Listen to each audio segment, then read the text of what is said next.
Okay, I guess I should mute the game before I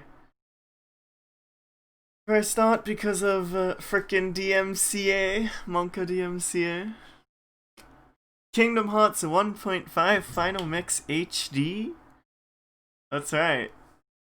Hey guys, my name is Acelord, and we are doing Final Mix 1.5 HD Proud Level 1. Alright, let's start this.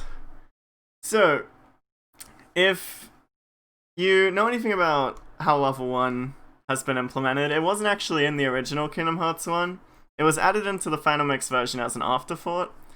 So the game really was not designed to work with level 1. So it's quite difficult to actually beat the game. Luckily though, there are some extra properties to EXP 0 than just preventing you from gaining experience. And those are very important to be able to finish the game. There are 3 properties total that are kind of like secret hidden properties. The first... Monka DMCA! Hey Zax. The first is a damage scaling built into EXP 0 that will scale our damage up throughout the entire game. Even at the first boss, we are going to be doing significantly more damage than regular Proud Mode would be doing. And so even though we're going to have the minimum strength possible for Sora, throughout the entire game, our Keyblade attacks are going to be doing pretty good damage because of that damage scaling. We don't have to worry about chip damage for level 1 in this game. The second property, which is very important, is an HP buffer that is built into EXP 0. That when you're at full HP and you get hit by an attack that would kill you, instead it would drop you to 1 HP. It's only when you're at full HP though, but it guarantees that we're always going to get 2-shot rather than 1-shot, which makes the fights way more manageable. I don't know if this would be possible if we couldn't get hit at all. So you'll see somewhere midway through the run, potentially, if things go bad, where if you're even 1 HP off of full HP, you will still get 1-shot. So it's not quite as good as Second Chance from Kingdom Hearts 2, but it's something, and it's very important. The final key mechanic, secret mechanic of EXP 0, probably the most notorious one, is damage storage, which won't really come into play until Jafar, which is quite a bit into the run, but it basically means that whenever we do a finisher with Sora, the damage multiplier that is applied to Sora's finisher attacks then gets to apply to all of the magic and summons we use after the fact. This, towards the mid to late game, lets us do some crazy stuff where we do way more damage than any other category would be able to, at least standard and beginner mode. And that's essentially it for EXP 0. Here, once we drop in to our starting choices, we're going to be taking the staff and giving up the shield. We don't need the shield because we're going to be getting 2-shot by everything anyway. And it really doesn't matter too much because we're not going to be leveling up, which is the main thing that it affects. But what does matter is that we pick the staff, which gives us 1 extra MP at the start of the game.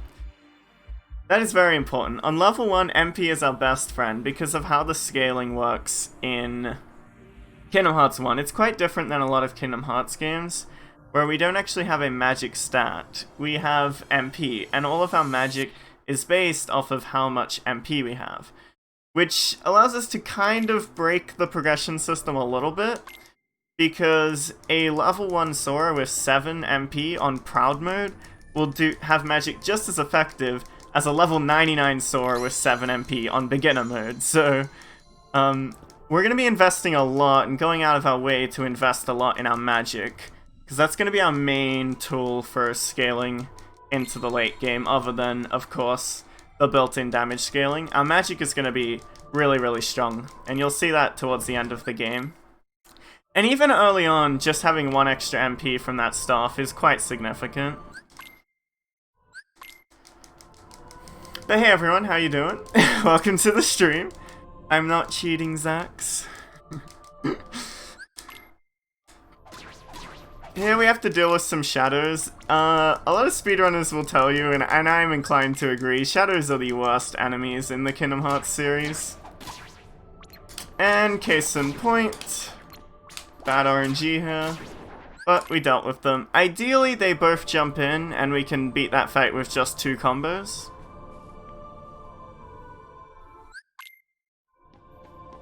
Here I'm gonna be going for a trick soon. Oh, whoops. A trick soon. Or it's actually pretty hard to get. We're gonna try and jump back here.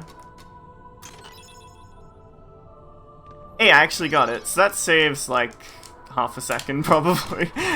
The second jump saves more, which I'll try and get here. Hey, I didn't get that one. You can jump after comboing that barrel to get closer to the door.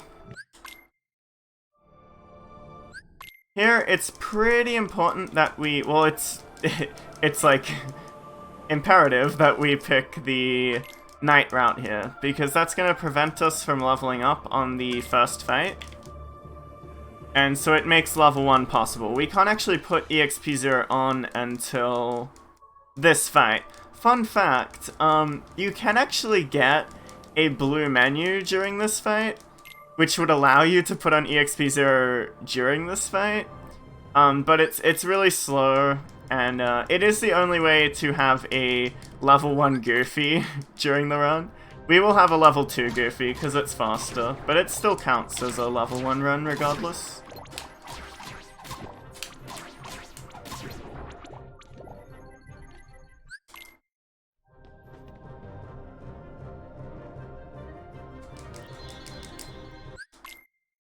I'm not sure, Retroid, I actually haven't tried. So here, because we didn't level up, we're going to put on EXP 0, and now we're going to be level 1 for the entire rest of the run. There will be no more EXP gained after that fight.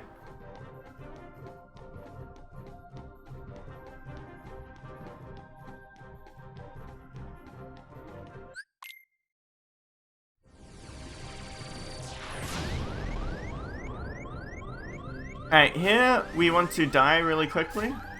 And we... oh, yep, that was pretty quick. So, that fight is actually faster if you just die to it. The game basically says, okay, good enough, and lets you move on. There'll be a few fights like that we're going to be intentionally dying to, just because it's faster. Once we get towards the mid-game, you won't see that anymore. It's just a few early game fights.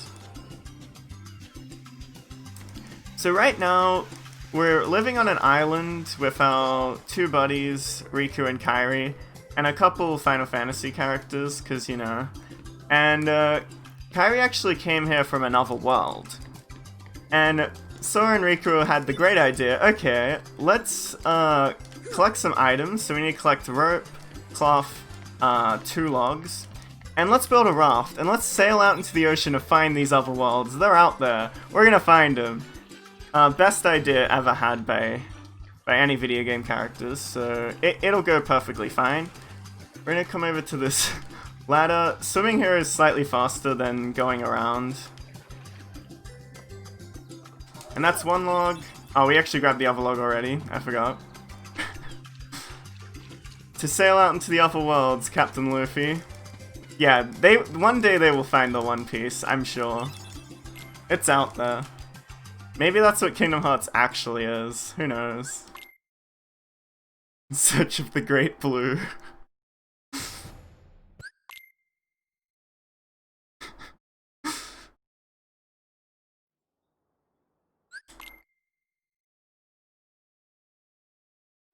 So, what would be a random adventure into the ocean without some food? So we're gonna get some fish here, some mushrooms, hopefully they're safe mushrooms, and some coconuts. So there's actually 3 fish, so 1 fish each. We're only gonna be getting 2 coconuts, so I don't know who's getting what coconut. We're also only getting 2 mushrooms. Huh. Yeah, I don't know. But they'll figure it out. They'll figure it out, I'm sure. You can do a Taznut prediction if you want, Zax.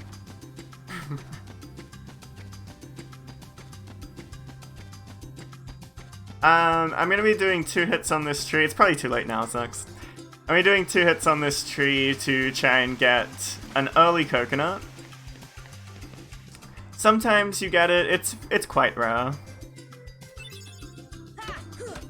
Yep, so we didn't get any coconuts. Well, we didn't get any ripe coconuts, I should say. That's okay, we'll be hitting a tree later to get them. It's not a huge deal. But, for some reason we have to race Riku, and the stakes are very high. The stakes are very high. The name of the raft, which will become the name of our gummy ship, and also who is captain, and who gets to share a Palfu fruit with Kairi, so... We definitely don't want to give Riku this one. If there was ever a time to win, it would be now, so... Luckily, Sora has some big shoes, so we're going speedy right now. We're jumping high. This platforming is a lot harder than it looks. Also, getting that star to register is a lot harder than it looks.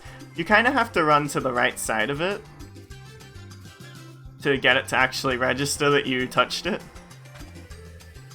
And here we completely destroyed Riku in the race, and you'll see the race will not end until Riku reaches a certain point. So as you can see, it took a little bit for it to fade out there because we completely destroyed him. I did get a haircut, Zax. I did indeed. You are not crazy. Oh wait, there's free mushrooms, I was wrong. Okay, so they just have to fight over the coconuts. That simplifies things. We do get free mushrooms. Alright, so this is RNG. We want to hit this tree to try and get coconuts to fall. There we go. That wasn't too bad. That was pretty good.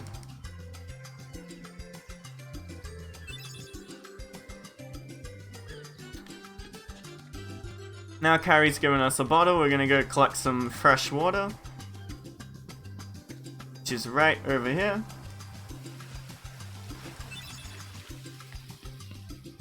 So yeah, one mushroom each, one fish each, but they have to fight over who gets the 2 coconuts. I'm sure Kairi will win, so... And I have logic behind this. So Kairi gives us a high potion. Now, the only other way of getting a high potion on the island is by beating Riku in a fight, which means Kairi beat Riku in a fight. So, maybe Riku's not getting the coconut. We'll see. Or we won't see, because of unforeseen circumstances.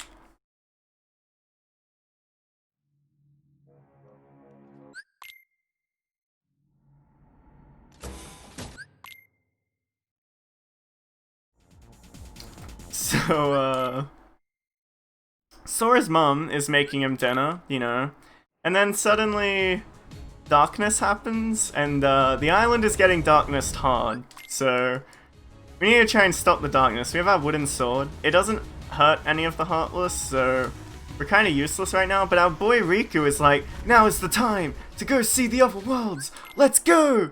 And it's weird, but there's also this thing called the Keyblade, and we're gonna get that now. So now we can kill all of the Heartless. We don't really know what happened to Riku. He kind of he got darknessed really bad. I don't know. Maybe we'll see him later. You know what to do, JV? 1FM or 358? Either one is a good choice, honestly. 1FM's more popular. I think 358 is really fun though. It's your call. So this fight's actually a lot more technical than it looks. It's hopefully I can get this strat. It's pretty precise to deflect these lasers into the arm. Okay, so we got the fight. That's a really quick dark side too. That fight is a lot harder than it looks. The timing on deflecting those lasers into the arm is pretty precise. So pretty good. There's our boy Goofy. We'll be meeting up with him soon.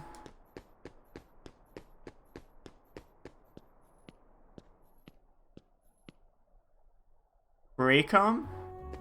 Recom's pretty cool too. If you can handle the grinding and not get too bored during Agrabah, the Recom run's pretty cool.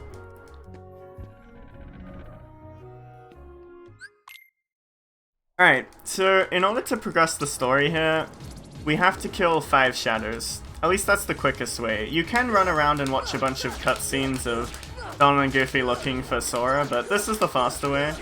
That's 2 shadows, 3 shadows, 4 shadows, 5 shadows. So we also need to take a little bit of damage, because Leon is one of those fights where we're going to be dying on purpose. However, Leon will not one-shot us unless we take a little bit of damage before the fight.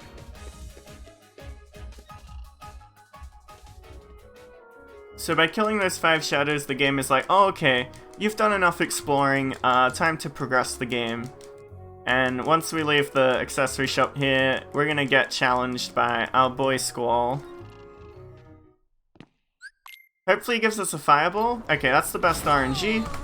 The fireball kills us a little bit quicker than him jumping towards us, which is the alternative opening. So pretty good RNG there.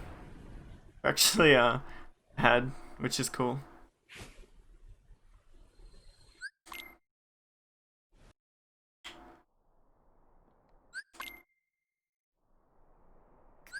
So right here we need to get this elixir. Unfortunately, you can't open chests unless you talk to girls first, so we're gonna have to talk to Yuffie here. She tells us that she hears the Keyblade can open all kinds of locks, and then that's gonna allow us to grab this elixir.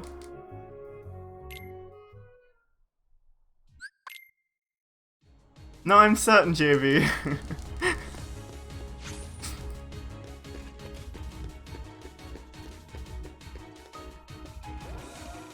So this fight coming up is the first really difficult fight of Proud Level 1 and Kingdom Hearts 1.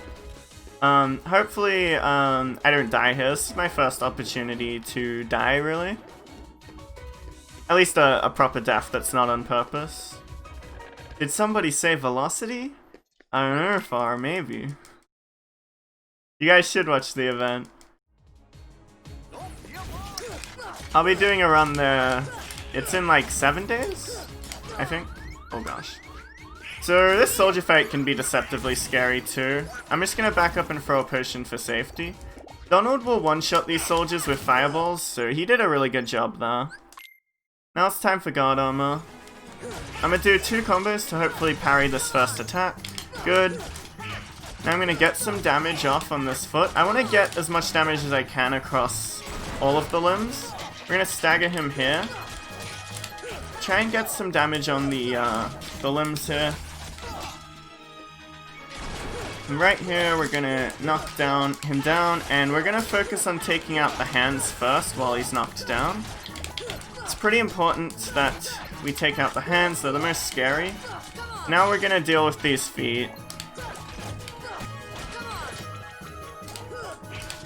Once all the limbs are dead, the fight's pretty much over. He's actually invulnerable during this phase. Shout out to Lady and the Tramp, little Easter egg right there. Now he's vulnerable again, we're gonna finish him off.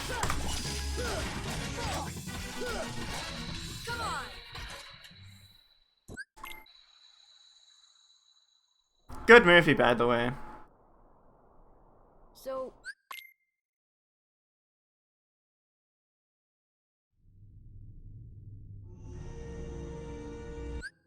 Alright. So, had we beaten Leon, he would very begrudgingly give us an elixir here. But we're just gonna get some money and be on our way. It is still faster to die though. We have our first menu of the game coming up. We're gonna be putting on Dodge Roll, and we're gonna be taking Goofy's ether. Hopefully Goofy hasn't used the ether yet. That would be pretty bad RNG. So, let's hope. Thanks for the good luck, Fritz.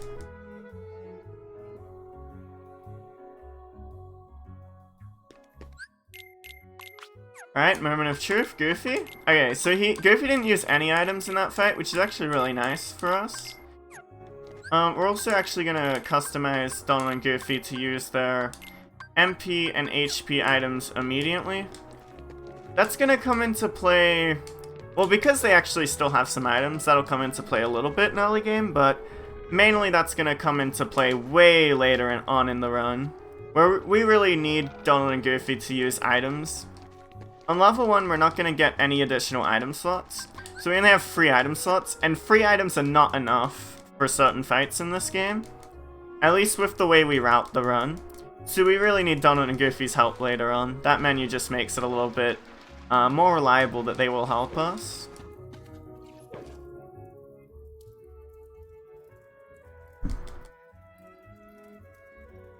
Thanks, JB.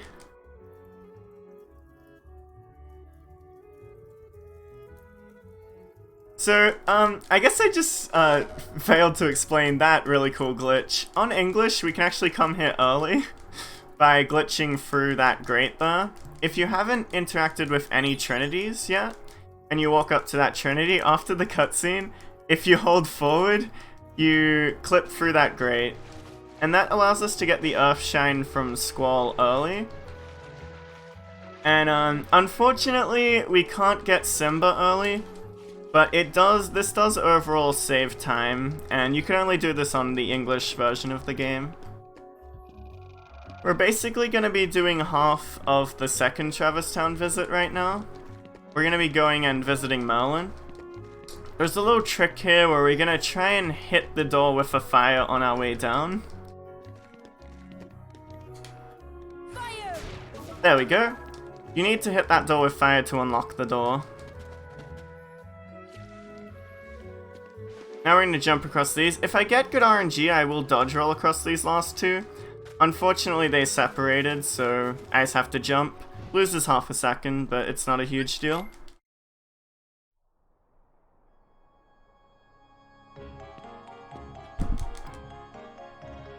We are almost done with Traverse Town 1. On JP, you wouldn't actually come here. On first visit, you'd wait till second visit. But on English, it's pretty cool that we can do that little glitch.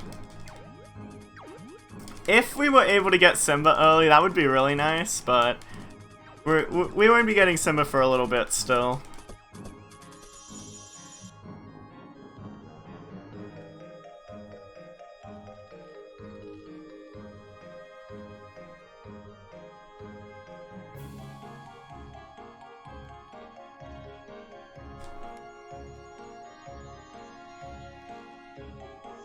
Say hello to the Fairy Godmother. She'll be giving us all our summons throughout the run.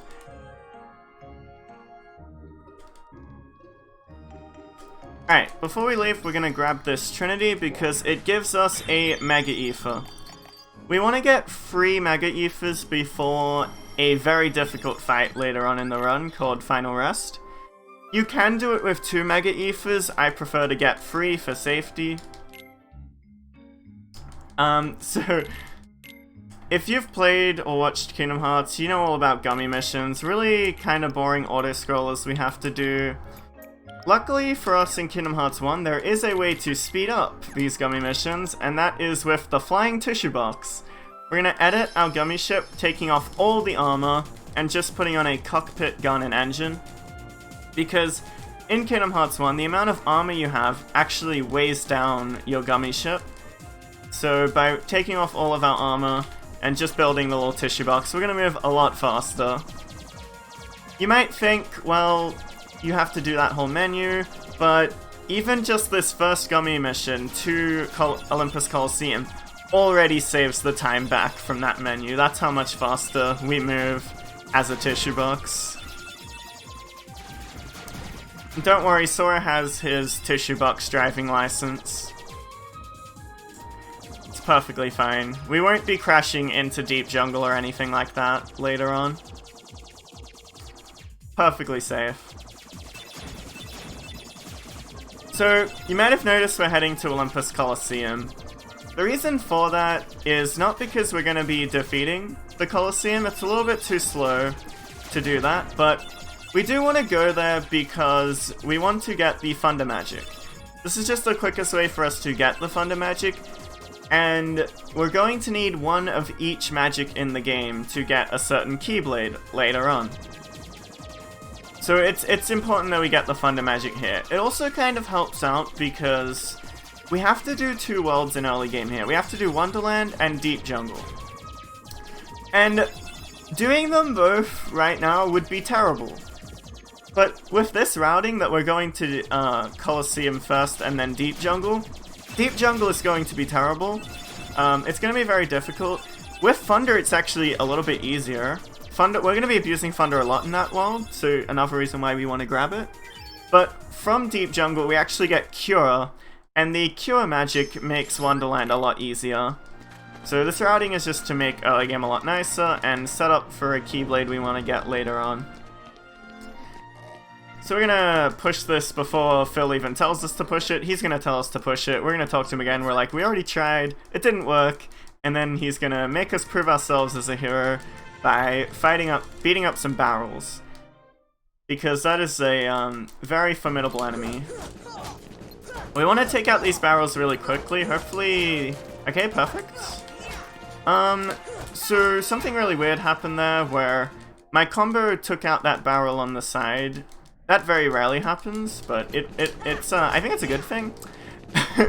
Barrels 2 is a little more technical. Hopefully we can combo some of these barrels, so this barrel into these 4. Perfect. And this barrel into that barrel. Perfect. Okay, pretty good barrels.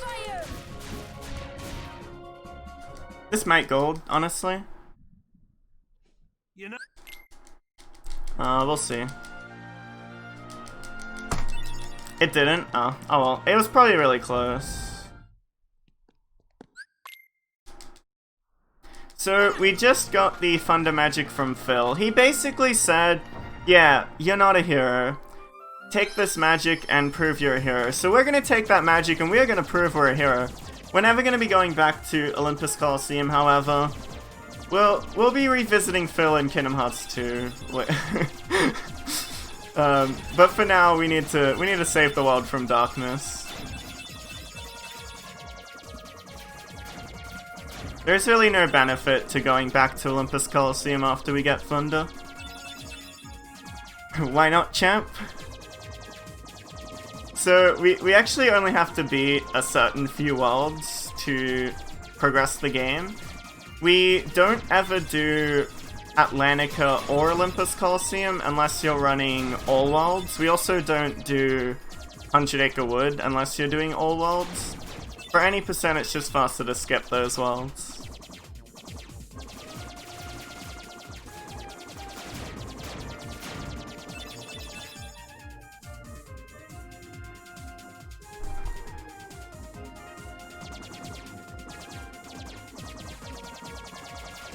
So now we're heading to Deep Jungle.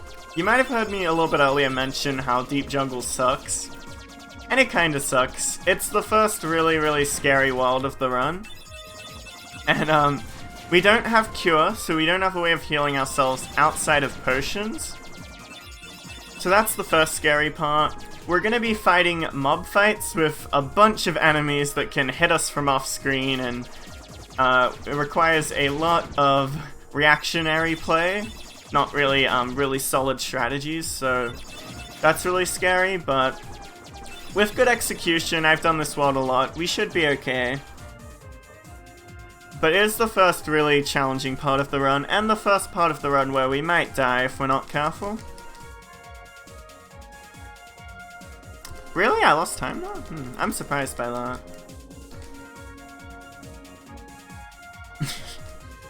I'm a scary part of the run, Jordan. Monkas. So like I said, Sora is a very good gummy pilot. We're not gonna crash or anything. Oh, whoops. I guess Monkas, so we're gonna land in this treehouse and have to fight Sabor. This is the last fight we're gonna be death abusing to. Actually, that's a lie. We're gonna be death abusing to one more fight. Way later on in the run. But not for progression, just to get our MP back. That's the last death abuse for progression we're going to be doing. Here we're going to be taking off some of Tarzan's abilities, basically turning him into a heal bot. Now the only thing Tarzan can use his MP for is his healing ability. And we're going to hopefully get a lot of heals from Tarzan, because we actually don't have a healing magic ourselves at the moment.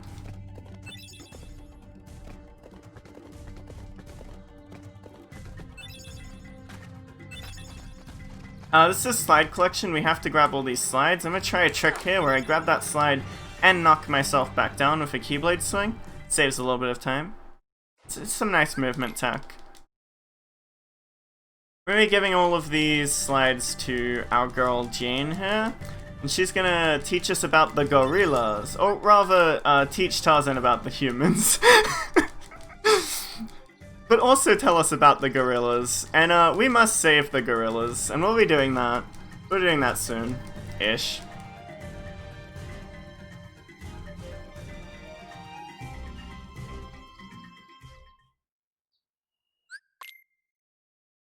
We're actually gonna go meet the gorillas now, so this will be fun. I'm sure they're nice people.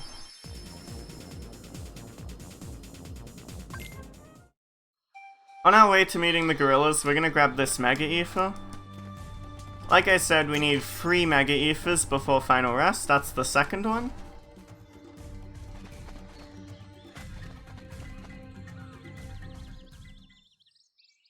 They're mean. Kerchak. Monka S. At least that tragic thing doesn't happen in this version of the story.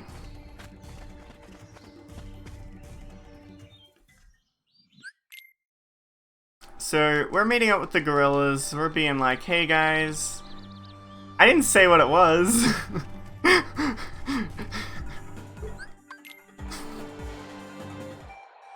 And now we're going to head back over here. Clayton did some shenanigans. He like tried to shoot a gorilla.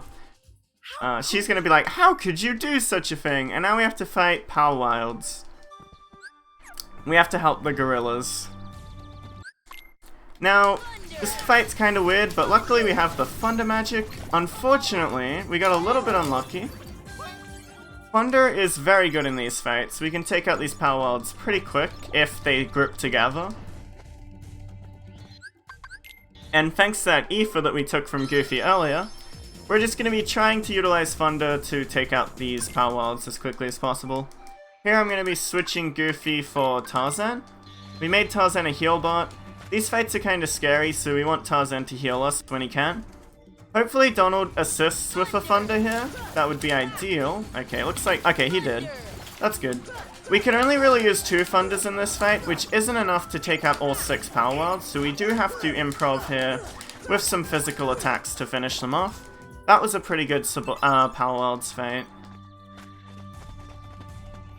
That is probably the hardest fight because we're limited to using only 2 Thunders if we want to have a lot of MP coming into this fight. Here we can just go ham and use all of our magic. So we're going to do that. We're going to use 2 Thunders, charge up a little bit of MP, do a 3rd Thunder, hopefully taking out the majority of these Pow Wilds. Oh, this is a pretty bad fight actually, but at least we didn't get hit. We took them all out pretty quickly. If you're really lucky, you can kill all of those Pow Wilds in just 3 Thunders. Here we're going to be dropping into this Pow Wild fight. We're going to be using 1 Thunder, trying to build up some MP, and then use another Thunder, and then clean up. They all should be like 1 hit off from death. There are a lot of them alive though, so we have to be a little careful. There we go. Now it's time for the final Pow Wilds fight. This fight can go really quickly if we're lucky, so hopefully we are. We're going to be building up MP on this Pow Wild while also moving him closer towards his friends. Then we're going to use 3 Thunders, hopefully killing every Pow Wild in the fight. It did not. I'm going to heal myself for safety here, just in case. And we're going to finish off this last Pow Wild. Not an ideal final Pow Wild fight. But now we are going to be going and doing Sabortu. Sabortu is probably the worst fight in this world. I'd say it's the worst fight. We're going to be doing a strat where we're going to try and get Sabor into the corner of the room and keep Sabor there for the entire fight.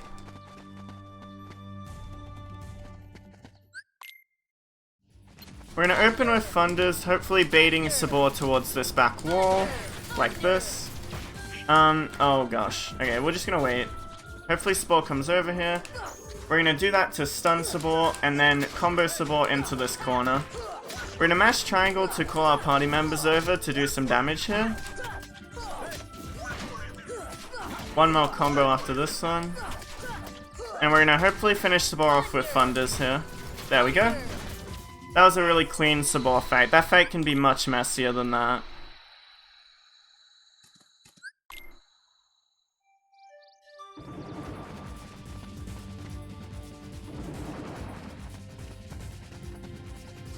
So this has been actually a pretty decent deep jungle so far. We have one last fight, which is Clayton. Well, we have two fights, but one last actually challenging fight, which is Clayton. Here we're going to be using a trick where you can actually quit out of this minigame, and it will place you at the end of the minigame, allowing us to proceed really quickly. And now we have this fight. We must help the gorillas by killing a black fruit. This fruit is universal across all categories. It takes 15 Keyblade swings for it to die. So one more combo, I believe. Yep. Yeah, very difficult boss fight there. Very precise strategy to take it out. And now we have the easy fight, of course, Clayton coming up. So Clayton's actually really, really difficult. But I've practiced the fight a lot, so it shouldn't be too big a deal. I'm going to be doing a safety strat that I'm more comfortable with, or am I? You know what, no, I will do the faster strat. So in this first phase, we're going to combo him over here. We're going to do 3 2-hit combos and a 3-hit combo, and then a bunch of thunders to hopefully finish this first phase. Ooh, okay, there we go. Now we're going to be going for a very difficult trick called animation skip. This is very precise. Okay, I got it. Now we're going to bait him over towards this wall. We're going to turn around, do 2 full combos to knock off Clayton. And we're going to use Thunders on Clayton, and hopefully combo Clayton against Stealth Sneak here to build up MP. And then go into Thunder spam. Thunder does significantly more damage than Sora's physical attacks here. Hopefully we get a heal. Thank you. I'm just gonna... Okay, I got healed again, so I'll come back into the fight. We're just going to be trying to beat up Clayton and use Thunders when we can. This fight got pretty messy, but we should be okay. There we go. Could have been a better fight, but we didn't die, which is good enough. Tarzan really did a good job of healing us, though.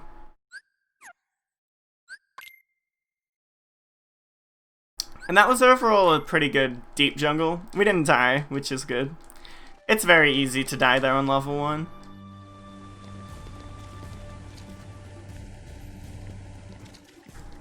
Luckily, the Thunder Magic makes this world way more manageable. Now, on our way out of this world, we're going to be grabbing 2 items out of these chests. We're going to be selling those later to hopefully get enough money to buy some gummy parts. That platforming is much more precise than it looks.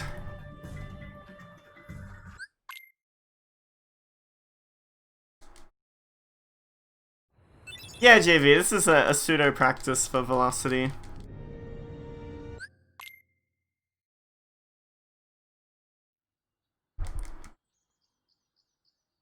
How's everyone in chat going? Sorry I haven't been reading chat as much this run, because I'm trying to give commentary. We just got the Jungle King and Red Trinity here, which is pretty pog. We're going to be using the Jungle King for the majority of the run. But unfortunately, we have more gummy missions to come.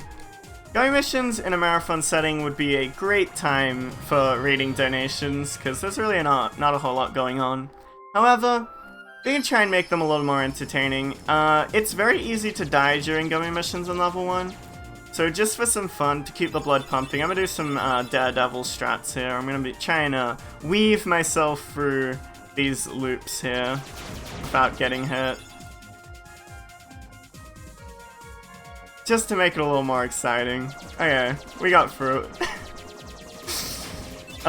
There are some gummy missions later on in the run where we might die. It's highly possible. I've done them enough times that I'm not expecting to, but...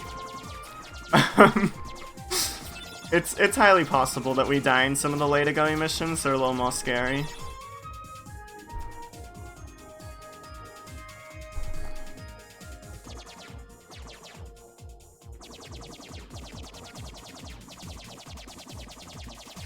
So, one thing that we actually just got from Deep Jungle that I forgot to mention is the Cure Magic. And I talked about this a little bit earlier. With the Cure Magic, Wonderland is a much, much nicer world. We don't really have to worry about dying so long as we're playing it safe. So this world shouldn't be too bad for us. We won't have too much trouble until Agrabah, and gosh, there is so much to unpack with Agrabah. But for now, we're just going to be chilling and going through Wonderland.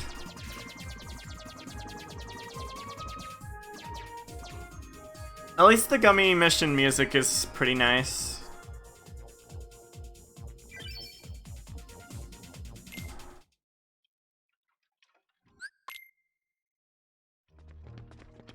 Alright, welcome to Wonderland. This is one of my favorite worlds, honestly. I love the unique design of it, the way it looks.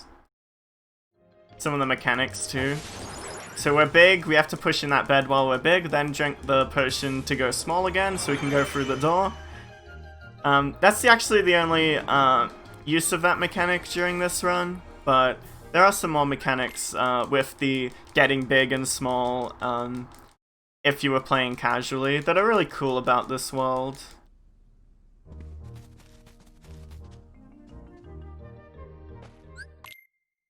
Now we meet the Cheshire Cat for the first time. He's pretty cool, and he's gonna tell us essentially what we need to do to prove Alice's innocence. Alice is on trial right now. They're gonna chop off her head if we don't do anything, and we don't like that, so we're gonna find some evidence.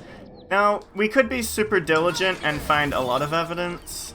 However, we're just gonna get this one piece of evidence, and that's gonna be it. Surely that's enough to prove Alice's innocence, right?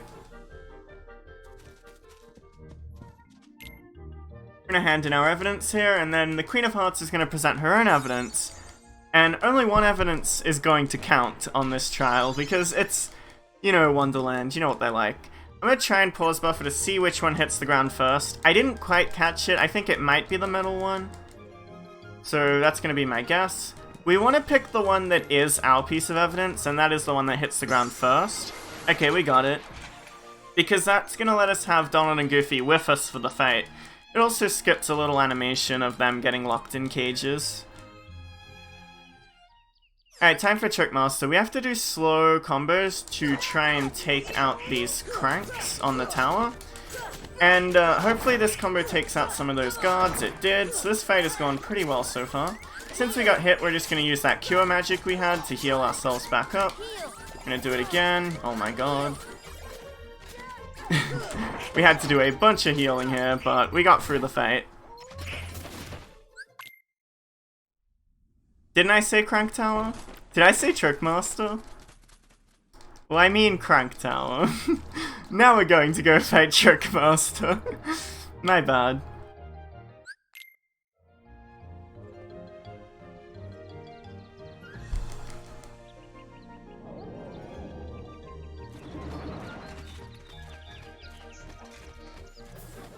Yeah, it would be cool if the Cheshire Cat had a voice actor for this. Alright, so we need to grab an elixir here. We're going to interact with this sign twice, and then interact with this chair. That's going to give us an elixir. Also, look at how happy they are. They're so happy. This room is pretty technical. What we want to do is get through this room without spawning any enemies. And we have to do very specific movement to do that.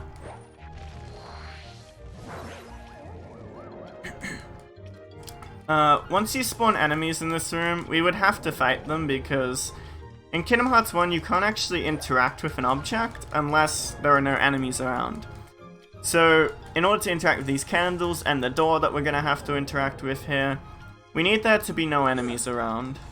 So here we're going to interact with this latch right before the enemies spawn in, and we're going to leave the room.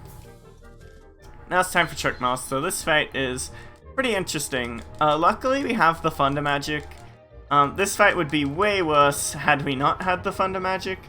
And I'm also going to be putting on the Jungle King, because that's going to make this fight a little bit nicer with the extra reach it gives us. The strength doesn't really play a huge factor on level 1, because we're already super weak and relying on damage scaling. but the reach does really help. It's just a longer Keyblade. Here I do want Goofy to try and help me out a bit, so I'm going to be mashing triangle to try and get Goofy to attack him as well, because it does actually make a huge difference in the fight. Unfortunately Donald's dead, so he's not actually going to be able to help us, but we do still have our boy Goofy, and he's a good doggo. Hopefully he does some work here. As you see, when I can I'm going to be using physicals, and then when I can I'm going to also be throwing in thunders just to try and to damage him when he's being a little bit more difficult to reach, I guess I should say. So here we can get in some combos. Hopefully he should be really close to death here. This thunder might do it. There we go. Even though we don't have scan and can't see HP bars, once you've done level 1 enough times, you get a kind of mental idea of where the HP is. It just comes from experience, so I can typically tell when a boss is gonna die, even though I don't have scan and can't see the HP bar. It's because I've done the run enough times, and I've done these fights enough times to know.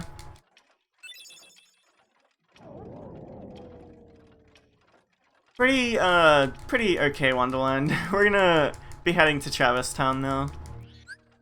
Luckily for us, we actually don't have to do a whole lot in Travis Town because we already did half of this visit earlier. So we're just going to be cruising. Again, in a marathon setting, this would be a great time for donations because there's really not a whole lot to talk about. Fun fact on beginner mode, if you position yourself in this top left corner of the screen, you're actually invulnerable for the entire gummy mission. You get hit one time, but you don't die. On level 1 you would die, so we're not going to do that. But we actually do have to pay attention.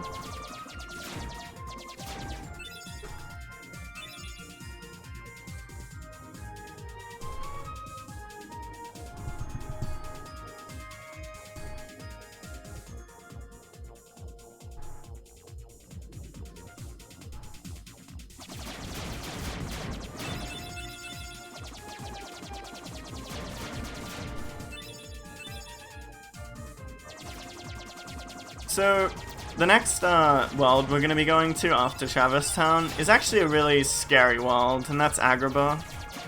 Agrabah's pretty notorious for having a little bit of a boss rush of some of the hardest fights in the entire run. So, if we were to take a death, Agrabah would be a good bet for the first place for us to die. There are some fights where we just have very little control, and if RNG doesn't go our way, we might die. Specifically Pot Centipede and Tiger Head, or Cave of Wonders if you prefer.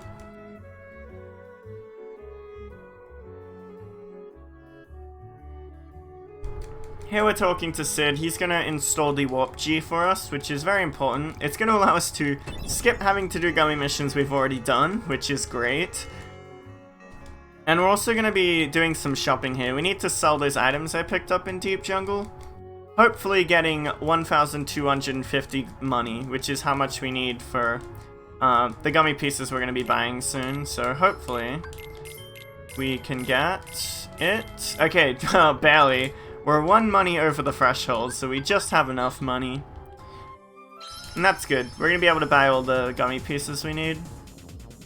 If we wouldn't have enough money there, we would just have to sell some of the useless armor gummy pieces that we don't use anyway. So it's not a huge deal either way.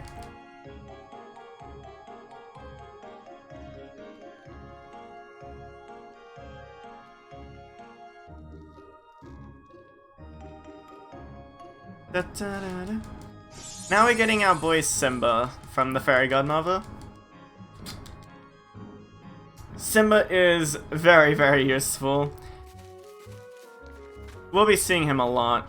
Here, because those rocks were close enough together, I can dodge roll across them rather than jumping. And I'll do the same thing here to the shore. It saves about half a second each time you do that.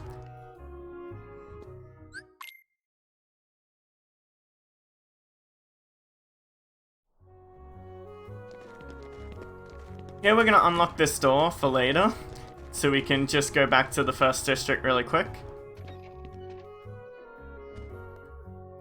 Then we have to mash through some dialogue here with Aerith, Squall, and Sid, and Yuffie soon. Also Riku and Maleficent, so they're actually telling us about Maleficent, and we're gonna meet Maleficent really soon. So, we'll see her for like a second here. There she is, in all her glory. The Maleficent. So, that's how you say her, that's how you pronounce her name, what do you mean? I'm not joking. It's Maleficent. It's Maleficent. Alright, so because we unlocked this door earlier, we can head back to the first district really quick.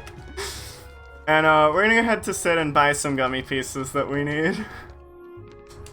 I can't do it now, you guys are making me laugh. Alright, so we have just enough money to buy these gummy pieces. We're gonna buy the Fire G and the Haste G. So it's a better engine, which will make us move faster, and a Haste Gummy, which will allow us to use Boost, which will make us go zooming. We're about to be zooming, so we're gonna put on these gummy pieces right now. Zax. Alright, see you soon, Zax.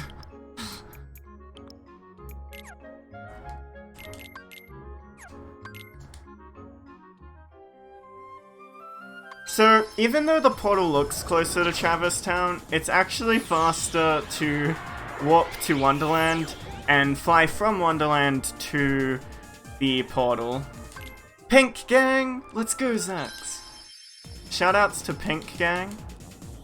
Alright, so when we use the boost there, we get zoom-in, as you can see. And because we're leaving from Wonderland, we're gonna reach this portal really quick. There it is. I'm gonna head through this portal and go to Agrabah. And Agrabah is, it's quite a world in this speedrun. It's something. We'll see how we go. There is a pretty scary boss rush at the end of Agrabah.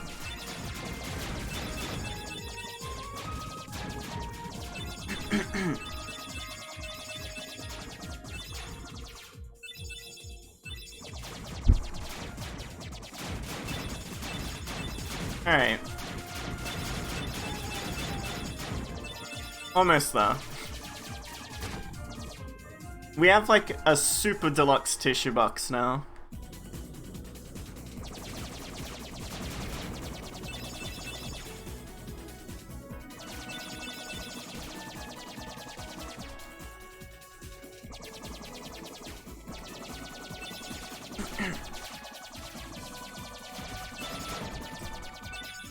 Alright. Agrabah time, guys. This'll be fun.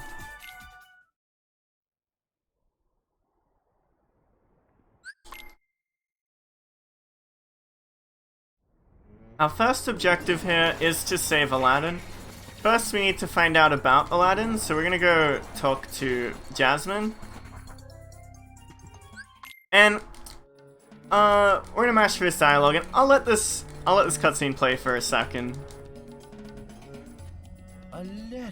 Aladdin! Alright, so now that we know about Aladdin, we're gonna head to Aladdin's house, because he has a house right here. And Aladdin's actually kinda rich. We're gonna talk to his carpet first. He doesn't have a lot to say, but he's gonna lead us towards Aladdin. But Aladdin actually has a Mega Elixir just lying around in his house, as well as a Mega Ether right outside. So this is the last Mega Ether we'll be grabbing, that's all free.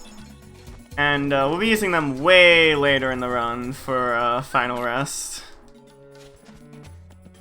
Now we're gonna hop on the carpet and go save Aladdin. So this fight is simplified on level 1. We're just gonna be summoning Simba and using him to take out these bandits. The tricky part is there is RNG to how bandits spawn and when they spawn. So we want all of the bandits to come out of the ground at relatively the same time, so we can take out both waves really quick. So here, we're gonna do one roar to take out the first wave. and then wait for all of the bandits to come out of the ground, and 2 roars to take out the second wave. Really simplified fight on level 1. Simba is really good for dealing with mob fights. We'll be using him a lot, that's just the first instance of it.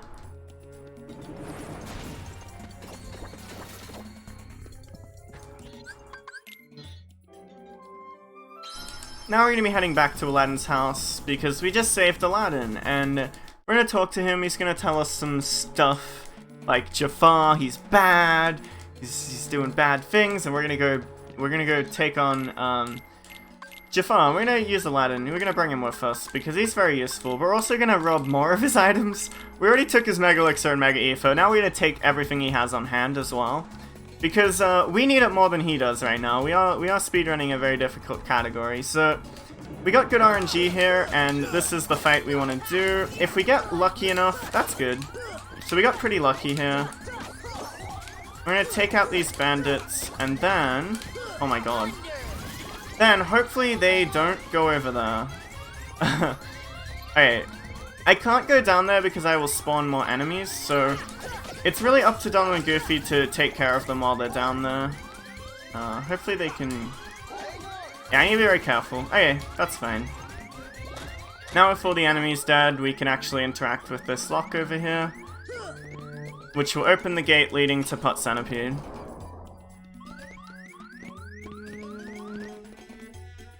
Because I've taken damage, I'm going to be really safe and head for Aladdin's house. You can go around, but it's more risky. I'm gonna touch the save point there to get all my HP back, and then we're going into this fight. This is a really, really scary fight, and a pretty good bet for my first death. We'll see how it goes, though. I'm gonna have to focus a little bit.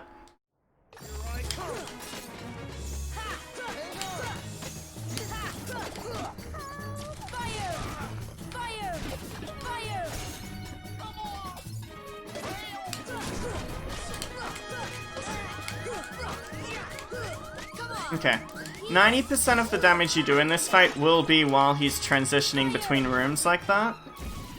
He's doing it again, so we're gonna go get some damage on.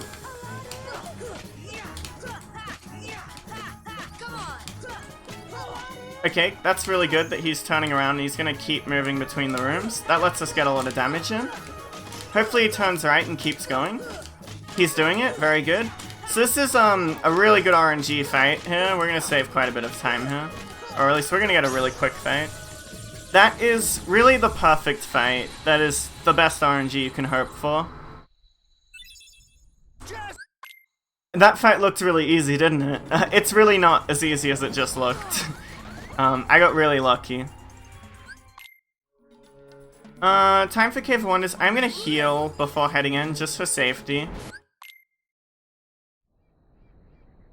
Here I need to do 5 dodge rolls to the left, and we're gonna climb up onto his main. 1, 2, 3, 4, 5. I need to walk a little bit, jump up. Oh no. Ah! Okay. So because I didn't because I didn't hit his eye in time, he's doing an attack pattern that we definitely don't want to see. And this is probably gonna be a death, honestly, but we'll try our best to salvage it.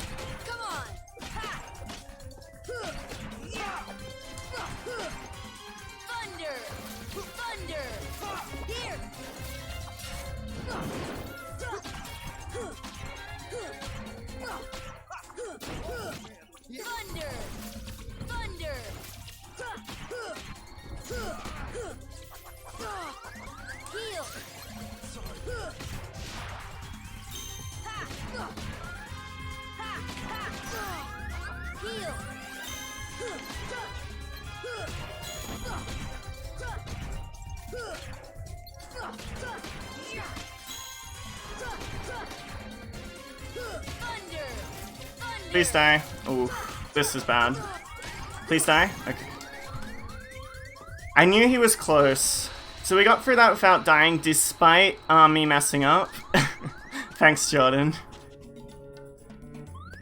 So that was pretty good. I'd say could have been much worse. That was, I'd say the last really scary fight, but there are still two pretty technical fights coming up now in this, this little mid-game boss rush we have going on. So here I'm gonna try and fire this pillar, just like that, before I even touch the ground.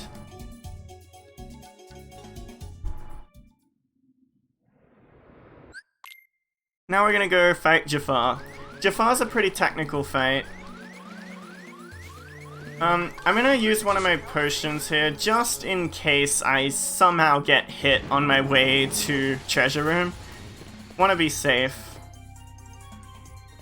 And here I need to get this, elixir here.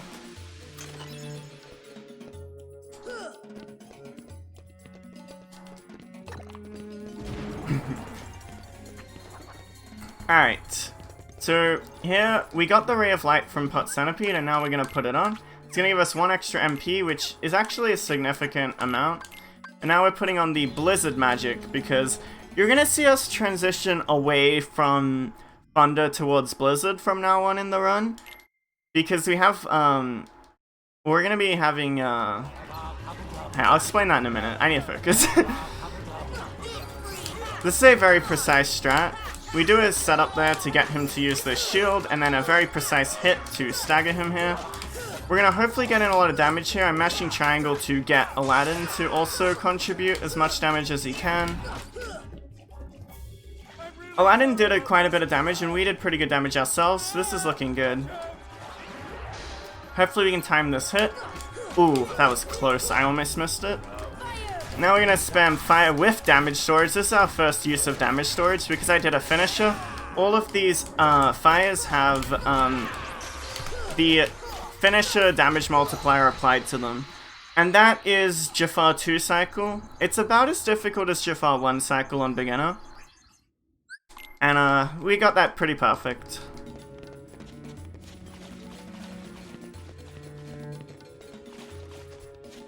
Really clean run so far. Getting through Agrabah deathless is really nice. We still have one more fight, so I guess I shouldn't speak too soon.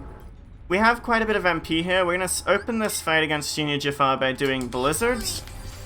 And I also want to run back to just prevent Aladdin from dying. This is something I've actually started doing recently. Keeping Aladdin alive here, hopefully he can get some damage in on the lamp.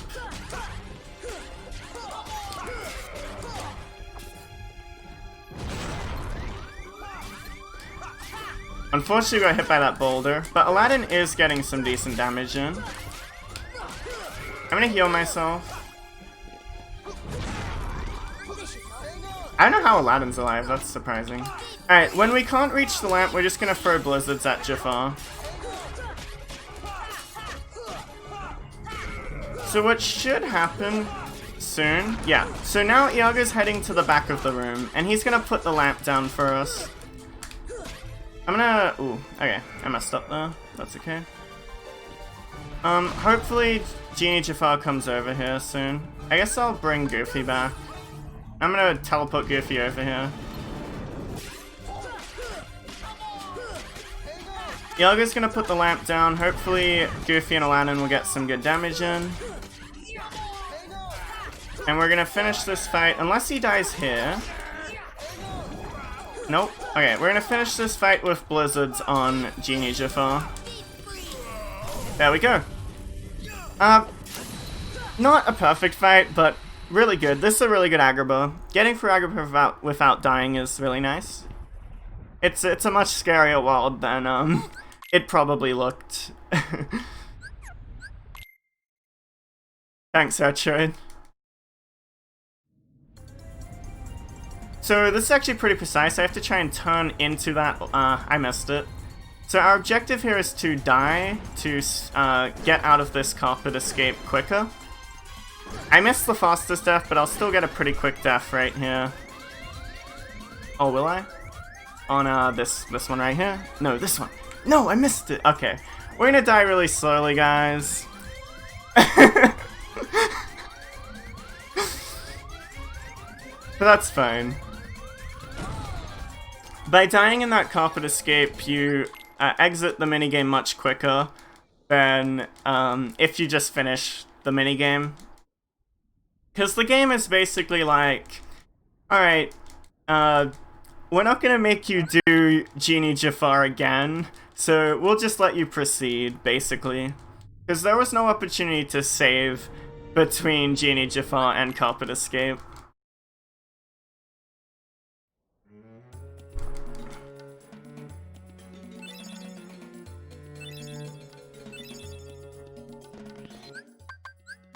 Oh.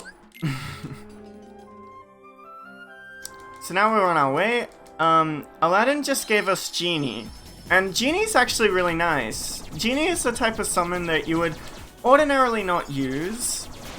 However, on level 1, we have damage storage. And the way Genie works with damage storage is pretty crazy. Genie has some attacks that can do some insane amounts of damage with damage storage, so we'll be using him quite a bit. But in the meantime, though, we're going to be heading to Monstro now. Monstro is a pretty nice world, pretty consistent.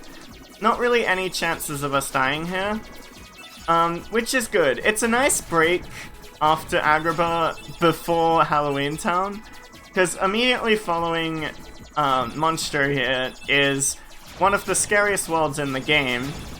Rightly so, the spooky world, Halloween Town, so we get a little bit of a break, and then we're back into the frying pan, so let's go. Not that Monster isn't technical, because it still is. It's just not as dangerous as some other worlds, especially the world coming up, Halloween Town. So we're gonna see a fade out here, and we're gonna get eaten up by a whale. It's a giant whale! We're gonna go pay our visits to Pinocchio and Geppetto. And it'll be fun. And, you know, surely we won't run into that kid that got darknessed a while back. It's a giant whale. Even though we already ran into him when he was with Molly Epperson.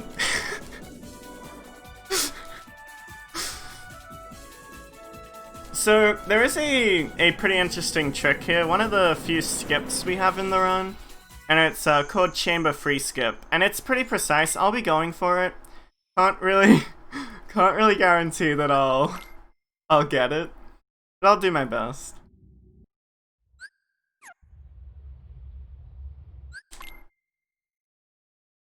Right here, on the English versions of the game, you can start moving before the screen fades in, so we're gonna jump into the water here while it's still in the black and swim over to this cutscene.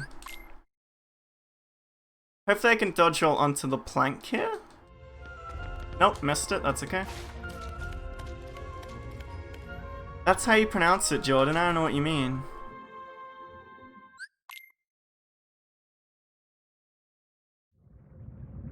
Alright, now it's time to attempt the chamber free skip. We're gonna hold left and swing onto this platform, and then we're gonna ideally jump over and grab a ledge. We didn't get it, it's okay. It doesn't lose that much time. It is a really nice trick though. I would like to be able to show it off. But you guys get to see more of Monstro, so here you go. It's a pretty colorful world. I casually don't like this world. In a speedrun it's okay. It's pretty quick. We just have 2 boss fights and then we're basically done. And the boss fights are pretty similar to each other. We're gonna hopefully be able to keep Parasite Cage stun-locked the entire fight. However, there is some RNG elements that if Donald and Goofy hit Parasite Cage in the face, he might break out, so we'll see how it goes.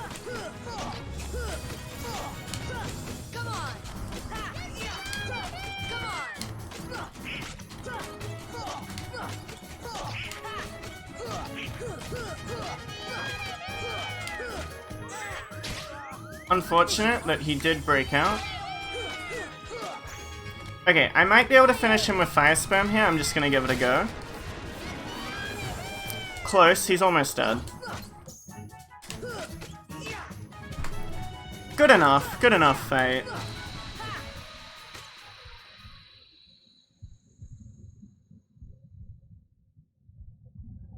Parasite Cage 2 is much more consistent. We should be able to keep Parasite Cage 2 stun locked the entire time. Donald and Goofy can still mess up Parasite Cage 2 by hitting him in the face and knocking him down. However, on level 1 it's not too big a deal. Here, we're gonna go ahead and put on Cheer and High Jump. By giving Goofy Cheer there, it's gonna increase the duration of our summons, which is really good in a level 1 speedrun because our summons are gonna be very, very useful later on. Oh. Okay. So, that's how easy it is to die on level 1, and that's something we in the Kingdom Hearts community call air soldiers. It's this Heartless that can sometimes just randomly hit you. We're not gonna pay it too much of a mind, it does that sometimes, and we're gonna head into Parasite Cage 2.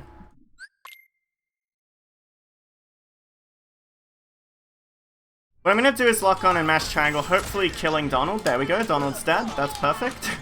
So with Donald dead, he's less likely to knock down Parasite Cage, but we still have Goofy in, and Goofy might knock down Parasite Cage, but it will take him longer to do it than if he had Donald.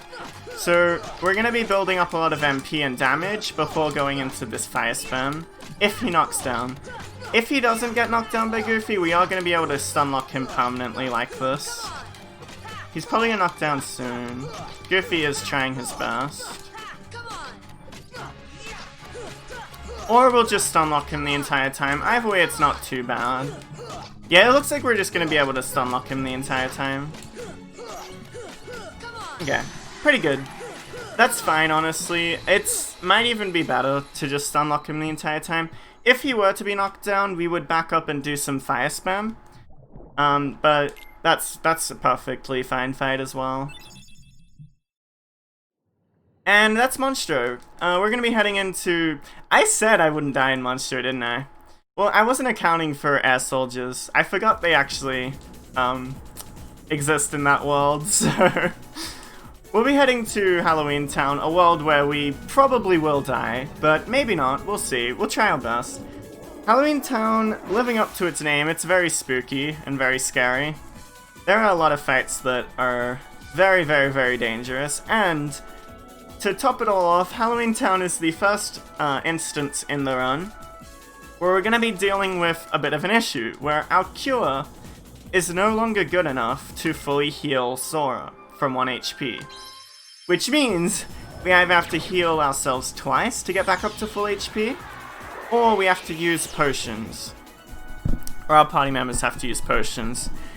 And that makes it a little bit even more scary, because if we do get hit, we really have to think, oh, can I afford to double cure and waste that much MP? Do I have a potion? Do I have the time to throw the potion? Because it takes longer to throw potions. You have to use them on the ground. Ideally, though, we can play this world well enough where we will be okay.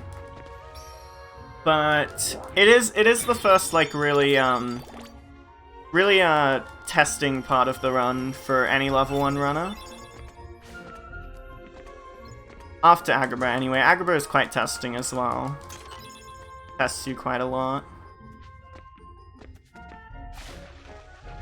Alright, see you soon, Infinite and Possessed.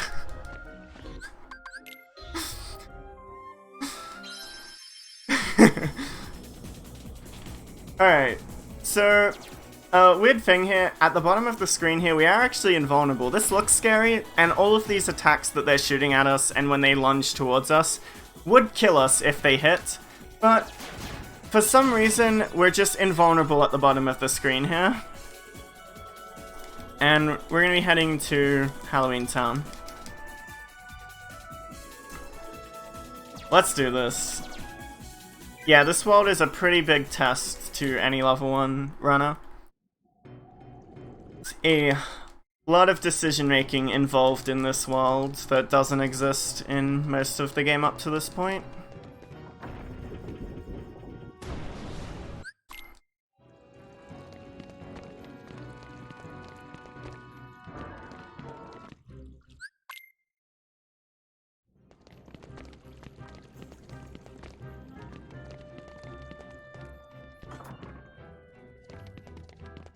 Or at least not as much as it does here.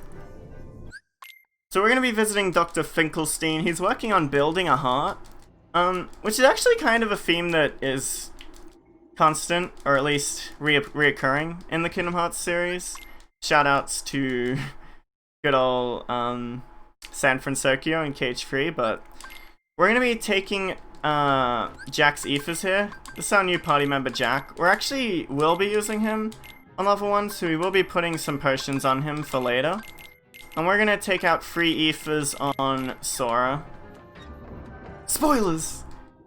Monka S. Okay. So, the real theme you'll notice in Halloween Town is Blizzard magic. We're going to be using Blizzard a lot, because it's really mana efficient, it's good damage with how much MP we have, and it has really good range and can take out a lot of enemies. So we're going to take out those enemies, we're going to do 2 blizzards to take out these ghosts, and then 5 blizzards to take out these white knights. 1, 2, 3, 4, 5. And we're going to be using Blizzard for a lot of fights in this world, which is why we need ethers. We're going to be needing to restore our MP a bunch.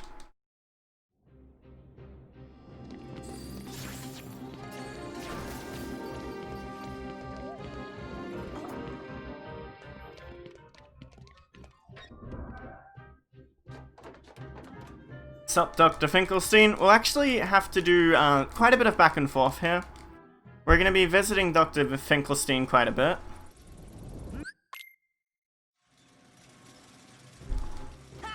Whoops.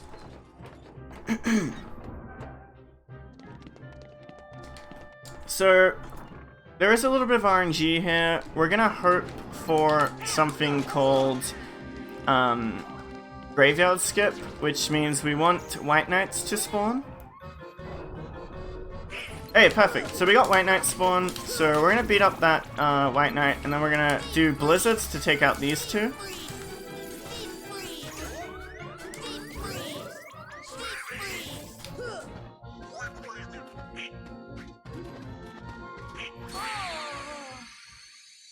We'll try it again. That was really unfortunate. This is actually one of the really cool skips we have in the game. 1, 2, 3, 4, 5. Okay, again he dodged it. Alright. So now we have to jump across these tombstones and go through there. And that basically skips having to fight all of those enemies in that graveyard.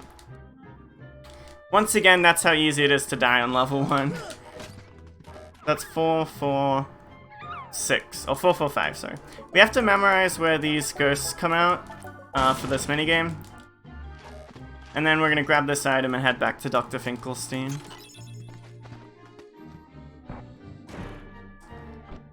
So we are going to have to use an ether at some point before the next fight.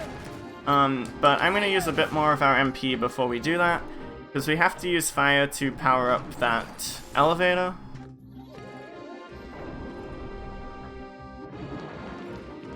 Ghost spawn. I'm gonna build up a little bit of MP before I use the ether.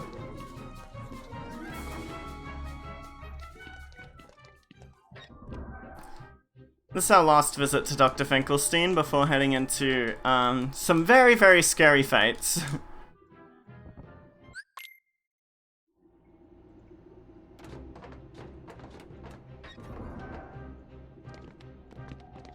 This should help. Alright, we're gonna use the ether there because we really need a lot of MP here.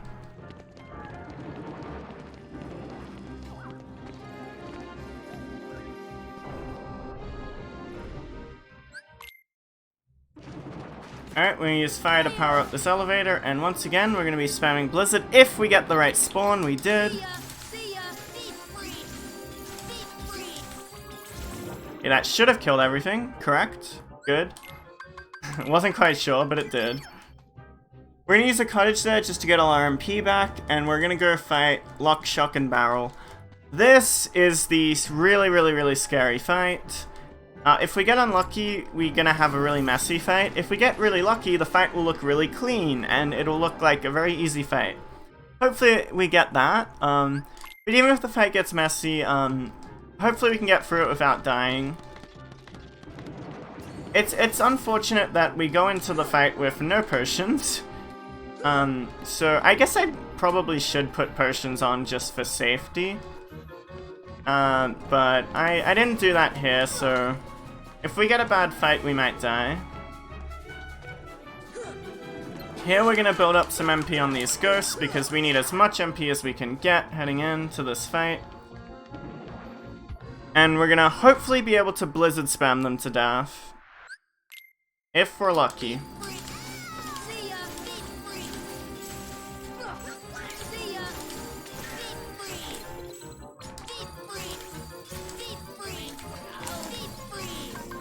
I'm using Aether to get my MP back and continue the spam. Okay, so shock is gone. That's what we want. I accidentally cured. No, ignore that. The next target we're going to be focusing on is Barrel, because Barrel is the second scariest one. We're going to be leaving Luck for last, because Luck is not as scary. Okay, Barrel's dealt with. That's really good. Now we just have Luck. So this will be fine. We'll just deal with him real quick. If I can catch him. There we go. Want to get a finisher off so I can spam some blizzards. There we go, the fight's over. So that's Luck, Shock, and Barrel. That fight's really hard, but we dealt with it. I actually got two really early attacks, one from Barrel and one from Shock. I reacted pretty well to parry those attacks and keep the fight under control. So I feel pretty good about that performance. Now we're gonna swap out Jack for Donald and do a bit of a menu. We're going into a fight called, well, we're going into two Oogie fights, a little bit of a mini boss rush again. And we need all the potions we can possibly get, because once again, our cure does not fully heal us right now. And these fights are really scary, so... We have our potions set up, and we are going in. I'll do the safe strats here, just for safety. We're gonna high jump, lock on, and blizzard. That's gonna aggro them to us. We're gonna come over here to bait them over. I'm gonna do a full combo and some blizzards to take them out. And then, yeah. Hopefully I can jump my way up here. There we go.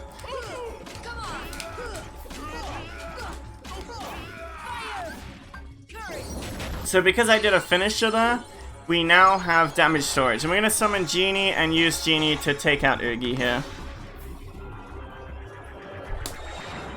This is our first use of damage storage Genie. So all of these attacks Genie is going to use are going to have that damage multiplier from our finishers applied to it. It is a little bit of RNG, whether Genie kills him or not, but it is way more likely that Genie does kill him.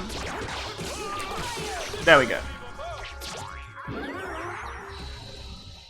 Basically what I mean by that is, we'll see quite a lot throughout the run. The attacks that Genie goes for are RNG. He can use gravity, stop, he can throw orbs, he can do thunder. And we want to see the orbs more often than not, because the orbs are going to be doing the most damage. So, it's really just luck whether he does the orbs or not. If he throws out a bunch of stops and gravities and thunder, he's not going to do much damage, and it can be bad for us, but we got lucky there. Now this is Oogie mana. I'm going to have to focus because I actually need to count. So there's some math in this fight, so yeah, I'm going to stop talking.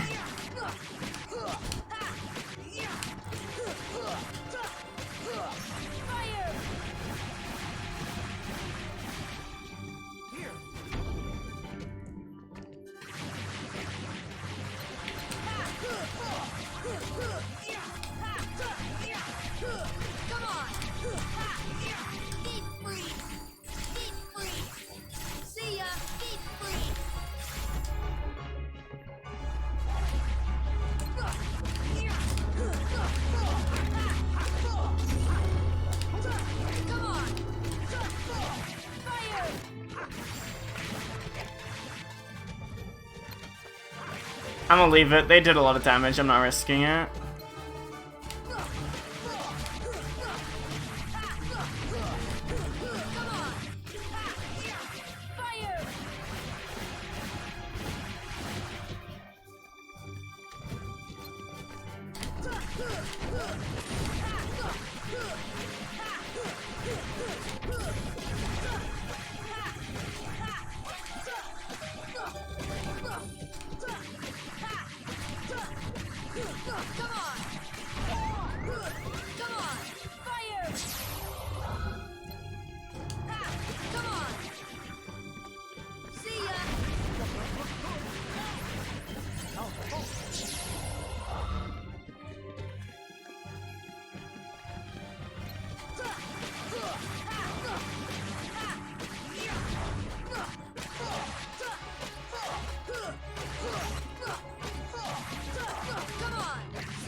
I was right to leave that orb.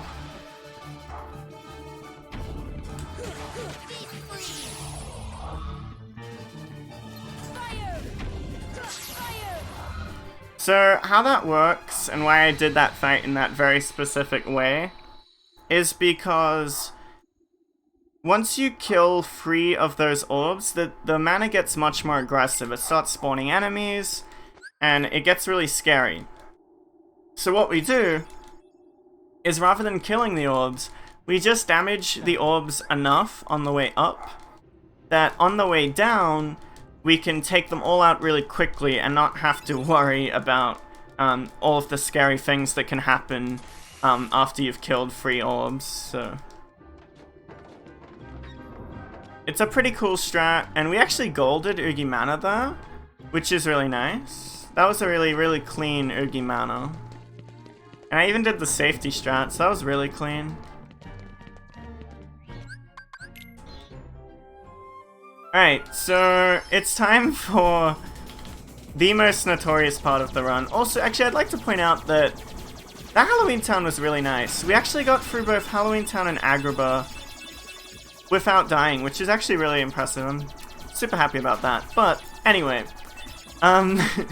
we now have the most notorious part of the run, unfortunately. This is Hook Ship. Thank you, Rai, so much for the good luck. You came in at a good time with the good luck, because, as you know, we are approaching the Hook Ship, so there's about a 70% chance that Hook Ship will show up.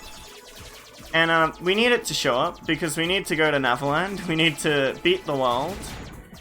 If it doesn't show up, we're going to have to do the Gummy mission again.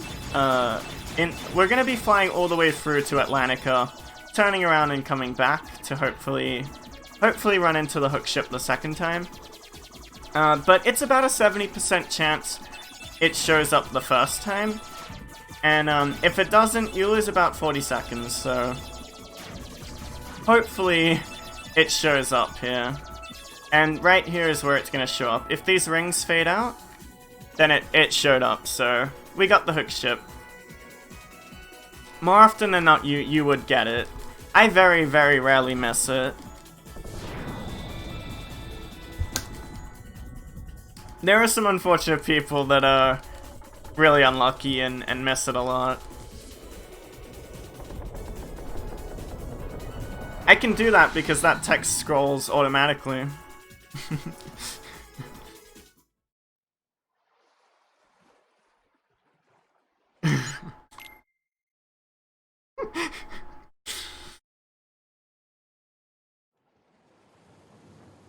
You don't say. You don't say. Alright, so we're not going to be putting Peter Pan in the party yet. We're about to go do the one of the worst fights in the run, so wish me luck, boys and girls. We're going in. So hopefully I can get this movement check right. Swing there to hit the load zone. Thanks for the good luck, Professor Bates.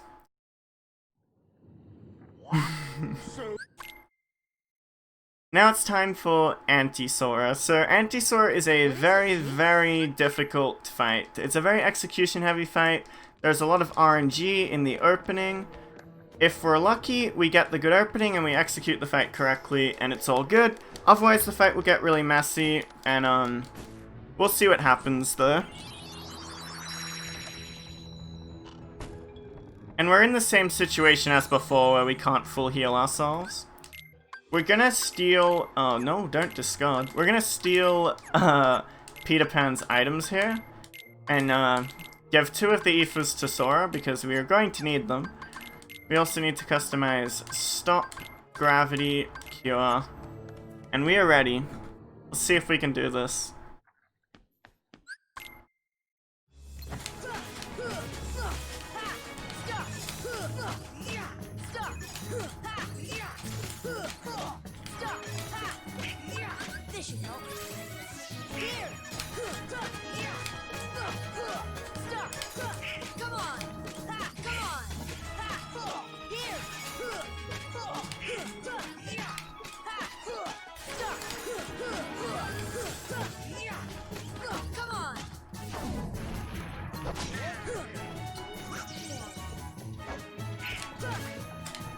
Oh god.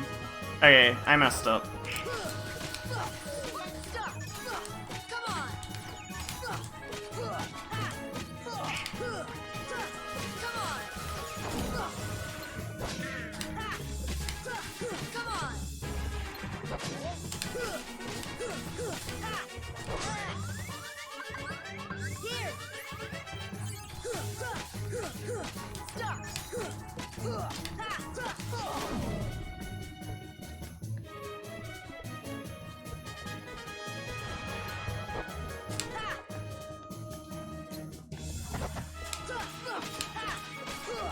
This is unfortunately a really bad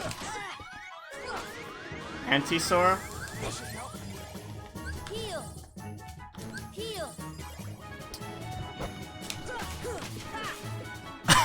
I'm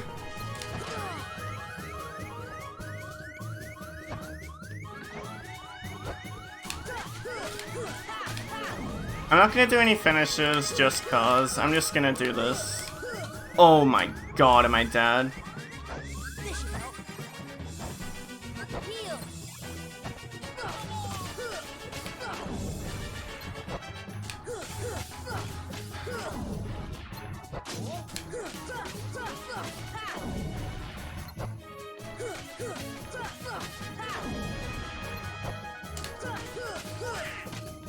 Hey, so that's Anti-Sora. What you can do, if you get very lucky and don't mess up the fight, you can completely destroy him through stop looping. But what we did there was fine. Slower, obviously, but we got through the fight at least.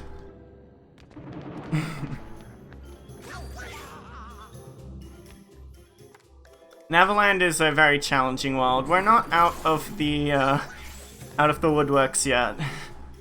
We have Hook coming up, and pre-Hook fight, which is surprisingly probably even more difficult than Hook. We'll see. Or at least around the same. We're bringing Peter Pan into the party here because Peter Pan is very, very strong. And he's gonna help us out, especially in this fight, if he can stay alive. Hopefully he can. Oh, that's unfortunate. Peter Pan, okay. I'm just gonna heal Peter Pan. He should throw a potion at me to heal me. Thank you. That's one of the cool decision-making moments. Peter Pan is very, very useful in this second wave especially. He is going to really do a lot to help us take out these bandits. Or sky pirates, or whatever they're called.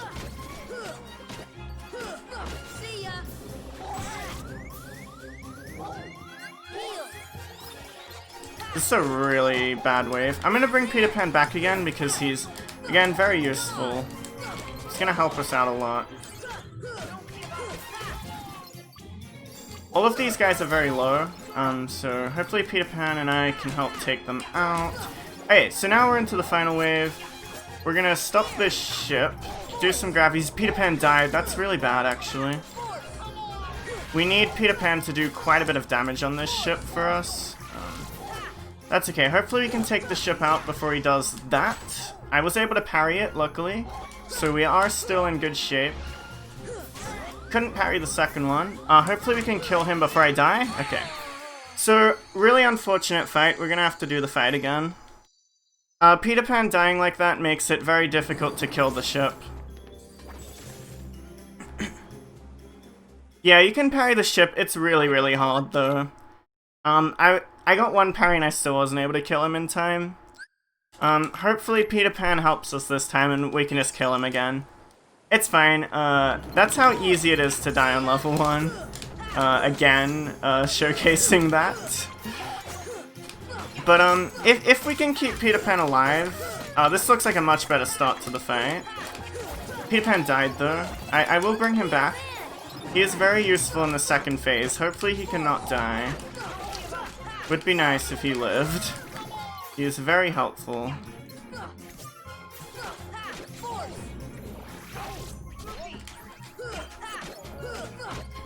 He's dead again.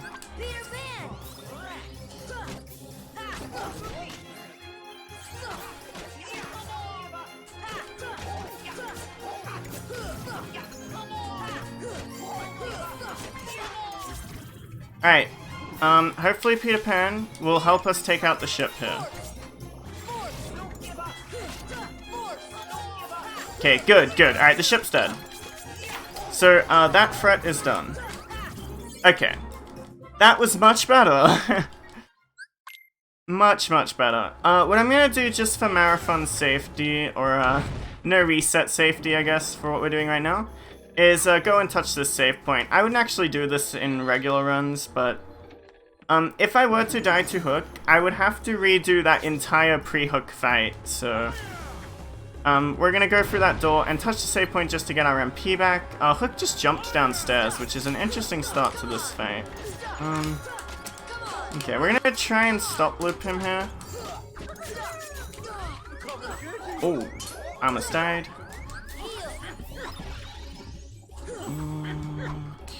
Alright, so this has been a pretty bad start to the fight. I'm just gonna back up and use an Aether here for my MP.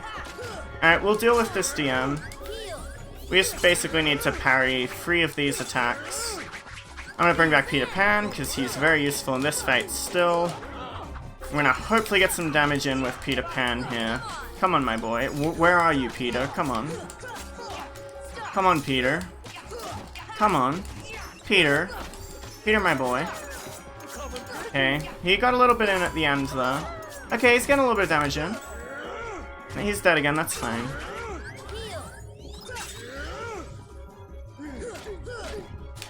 Try and combo him over this way. Okay.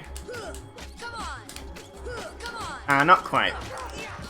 If you get Hook and the ship stopped close enough together, you get a really good situation. We weren't quite close enough there, but that's Hook. That is really not a very good example of Hook fight, but probably also a good example because a lot can happen in that fight on level 1. It is more improv. You can't really just stop loop him the entire fight the way you can on other categories, because we just don't have the means to do that, but we still got through it without dying, which is good.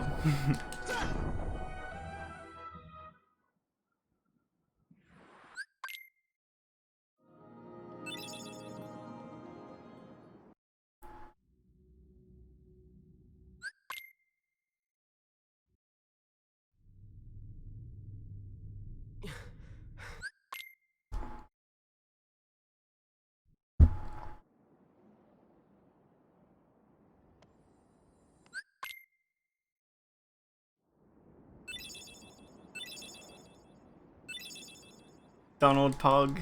Let's go. Alright, so we're gonna go grab the Flare G here. This is the best engine we'll be getting throughout the run. Now we're gonna put on the Glide ability and customize Fire onto Sora, taking off Gravity for the moment. We'll be putting that back on later. Gravity is a very, very powerful magic. You'll see more of it later. Here we're going to put on that newly acquired Flare G.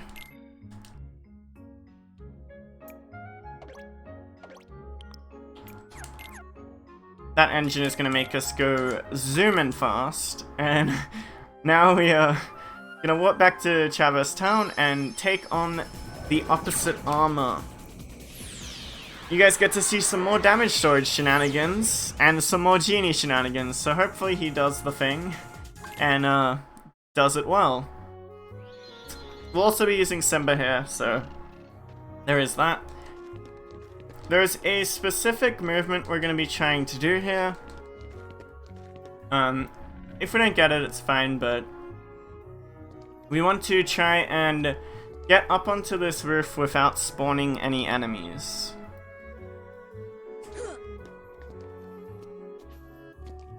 Just like that. Perfect.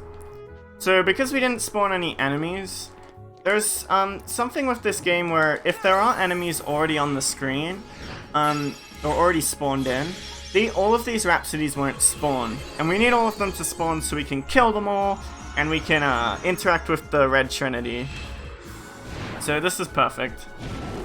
Again, Simba's just really good at crowd control. We're gonna have him take out all of these enemies with one roar. Tell him, good job Simba, give him a little pet, send him on his way, and break our way into this spell tower. Thanks, Possessed. I think so too. Yeah, we give him a little bit of a pet. He's doing good.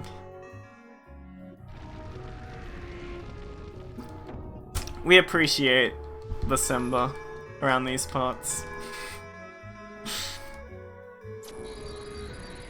So in typical Kingdom Hearts fashion, we actually have to ring this bell 3 times for our little cutscene to play and for us to be able to go fight the boss. So, on level 1, for some reason, we actually do charge up quite a bit of MP on Opposite Armor, which is nice. We're gonna try and parry his attacks similar to how we... okay. Similar to how we did it for Guard Armor. Unfortunately, it didn't quite work for us there. Hopefully we stagger him there. Good. Okay, I should probably heal myself for safety. And we're gonna try and parry his first attack here. Just like that. We're gonna do like free combos to build up MP. Heal Donald. Donald should bring Goofy back, so I'm just gonna wait. There we go, and we're gonna summon Simba. Genie, sorry, not Simba. Simba did his job, now it's time for Genie. So, because we did a finisher as our last attack, Genie has that nice finisher damage multiplier from damage storage. Once again, it is complete RNG what attacks Genie uses. We want him to take out as many of these limbs as he can. That's 1. That's 2. Now we're going to wait for him to form back together, because he is going to form back together here. Now hopefully Genie can take out this last limb. Come on Genie, get the hand, get the hand, get the hand. Good, okay, perfect. And now we're going to finish the fight. So Genie did a perfect job, that's exactly what we wanted him to do. We're going to finish this with fires. And a really good fight. Really, really good fight though. Genie is a good boy. We'll give him a pat as well. We'll give the Genie a pat. For now. He still has chances to screw us over, but for now he can have a pat. So because we beat Opposite Armor there, we actually now have all of the magic we need to get that Keyblade I was talking about. We have 1 of each magic in the game, and that unlocks a Keyblade that we can pick up from Merlin, called the Spellbinder. And that Keyblade is very, very good on level 1 because it doesn't give you a lot of strength, but it does give you a lot of magic. And on level 1, we don't really care about strength because of our damage scaling, but we do really care about magic. We want to have as strong of magic as we can possibly get, quick enough that it doesn't, that it's worth it. And Spellbinder is definitely that. So we're gonna go get that, as well as the Dumbo summon, which is amazing, and you'll see us use Dumbo soon. He is quite a summon. With at least how you can apply his mechanics. And then we're going to be heading to Hollow Bastion, my favorite world in the run. So here we'll just get the Spellbinder real quick. This is the Keyblade we're going to be using for the entire end of the run. I'll be using Jungle King for a little bit longer. We're not going to abandon Jungle King just yet, but we will be using Spellbinder for the majority, the entirety of the end of the game. And there's Dumbo. Dumbo is a very good summon. You'll see, if you haven't seen it before. I'm sure most of you have, though. Dumbo can be used in some very creative ways.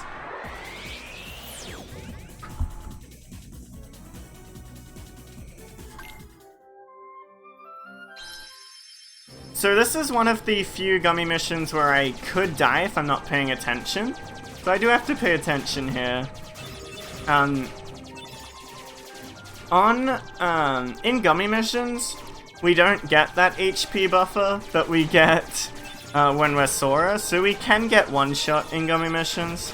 We have to be a little bit more careful. In gummy missions like this one, and a few of the ones we have left, it's highly plausible that you could die.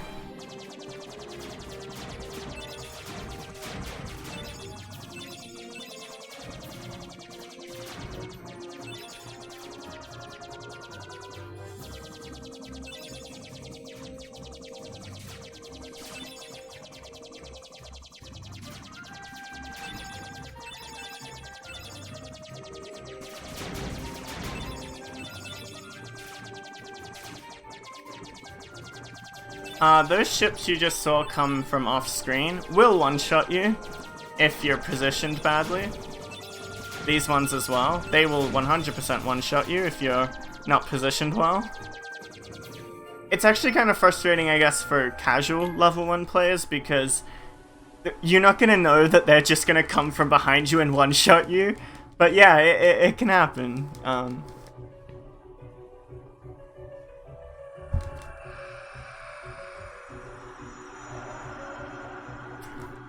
This is Hollow Bastion. So this is actually my favorite world in probably any speedrun.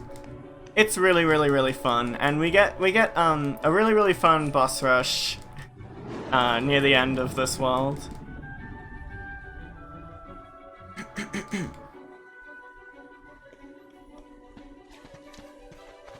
Pretty cool platforming there to dodge roll across that gap rather than jump. Saves a little bit of time. We're gonna go meet up with our boy, Beast. Beast is the strongest party member in the game. Hey, Link to Google! Welcome to the stream.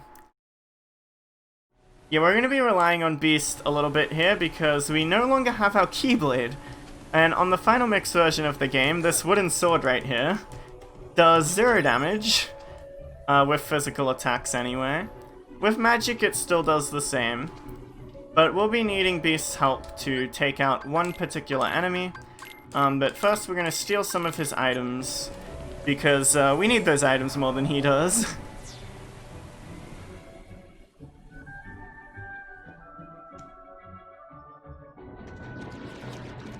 It's time for everyone's favorite part of the run, these puzzles. This is probably the most boring part of Hollow Bastion for me because we already know the solution to the puzzle, so it's pretty tedious to do it. But there is a little bit of a fight during this, and if we're lucky, Beast will help us out, and it won't be too bad.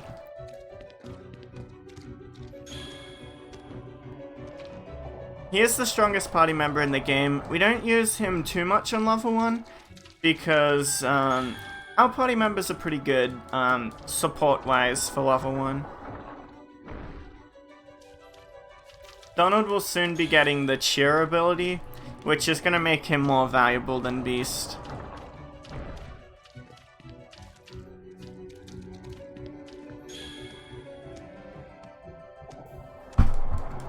Goofy, of course, has had that ability since Monstro, so he's very valuable as well.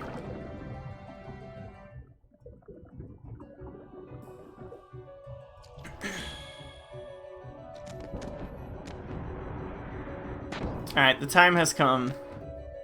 We have to fight an enemy here. What I'm gonna do is I'm gonna gravity him 3 times, and then hope that Beast can finish him off for me. I'm gonna try and get a little. Ooh.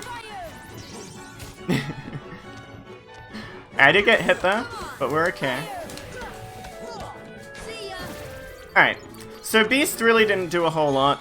We were able to take him out with our magic though. Bad Beast. Hopefully we can trap him and punish him for what he's done or rather failed to do.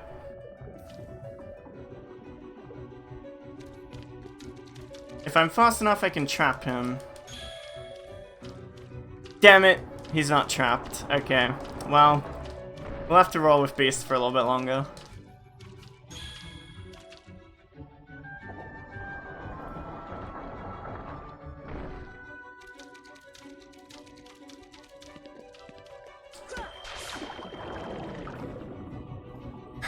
So this next fight coming out, Riku 1, is a pretty random fight, pretty RNG dependent. What we want to have happen is for us to deflect his attacks as much as possible. How the fight works is basically every third attack he's going to counter. Works very similar to basically every Riku fight in the game.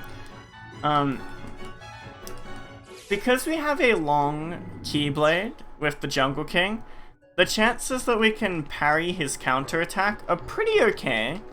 And hopefully we can get some parries, and if not, we're going to have to be healing a lot because there is no way to avoid his counterattack for us in this fight. Or at least, rather, with our current setup. And we are going to be a little bit reliant on Goofy to use his shield to deflect some attacks as well. That would be helpful. It's not that impressive, you that. It's literally just healing and hope that we can deflect him.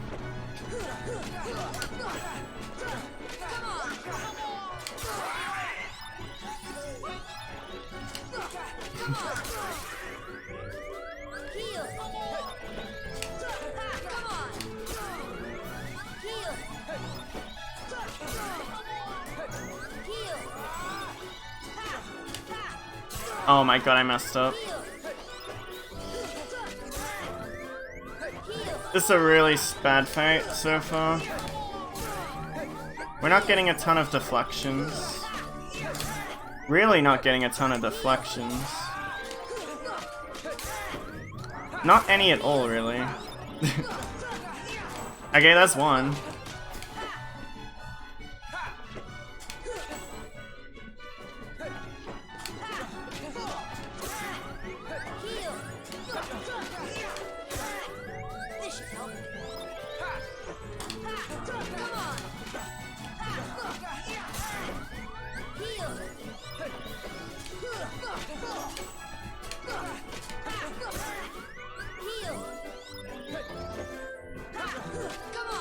So that was a bad fight. Ideally, Goofy helps and you get a lot more deflections than that. We just basically had to keep healing and then hitting him again and then healing. So that was a pretty bad fight. That's just how that fight goes on level 1 sometimes.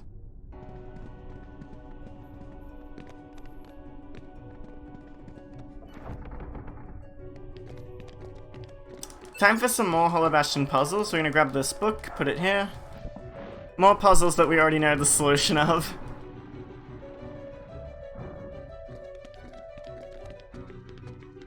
Fun fact, you can actually pick up this book by dodge rolling into it instead of jumping onto the table. So that's a pretty cool speed tech we use.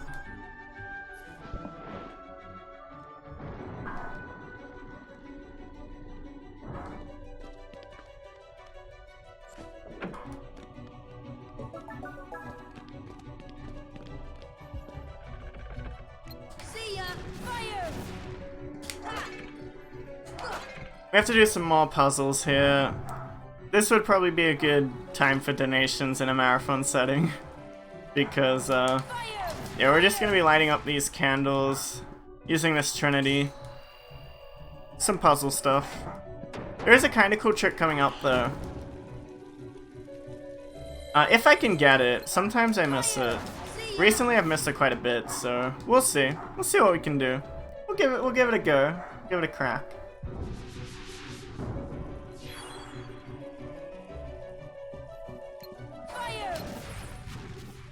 That's all of the torches lit, so now we're gonna go grab that. We're gonna grab all of these puzzle pieces. That one, we're gonna drop down onto this one. Grab this one, and now for the cool trick, if I can get it. Hey, kind of. So, that's the only real use of momentum in the game. We build up a bit of momentum sliding down that rail, and when we jump, it lets us kind of like fly over to that chest. Unfortunately, I got blocked by the pillar, but that's more or less that how that trick works. It's pretty cool. Sora's kind of like skateboarding. He's preparing for Twilight Town in Kingdom Hearts 2. Move over, Tony Hawk. Exactly. Hopefully we can dodge this attack. Perfect. So now we're going to do a trick to despawn these wyverns where I mash triangle and run into that load zone. Because you won't actually move through a load zone while you're locked onto an enemy. And that's going to aggro those wyverns to Donald and Goofy. I'm going to come over here, the wyverns are going to despawn. And we're going to grab this haste G. Wait, what just happened? Oh, we have a bit of a problem. Oh. Okay, I don't really know what happened there. My menu went red again for a second. I really don't know what happened there. I can't tell you, but when you have a red command menu, you can't interact with objects, as you know, so it's important that we despawn them to grab that chest. Enemies spawned over. Enemies don't spawn there. What I'm thinking happened is that I grabbed the chest a bit too early. And the wyverns were still there. But I think they ended up despawning, so it's okay. I think like I got far enough away for a blue menu, but they didn't despawn. That's what I think happened. But yeah, it's pretty weird. Doesn't normally happen like that. So we're just gonna beat up those wizards pretty quick. And that also gives us enough MP to summon Dumbo, because you guys are about to see a really cool trick, and we have to remember not to forget the Royal Crown. It's our next priority. Just paint the menu blue. True. That would be next level strat, Zax. I'm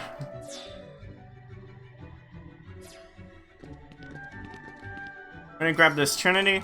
This is the best Trinity in the game. It gives you 2 cottages and a Mega Elixir. All very useful items on level 1. All of these items fully replenish your MP and HP of the entire party. Yeah. My daily reminder to not forget the Royal Crown. So, for those of you who don't know, there's an item I need to grab here called the Royal Crown. And it's very easy to forget. You get here and you're like, oh, we're gonna do Dumbo Skip.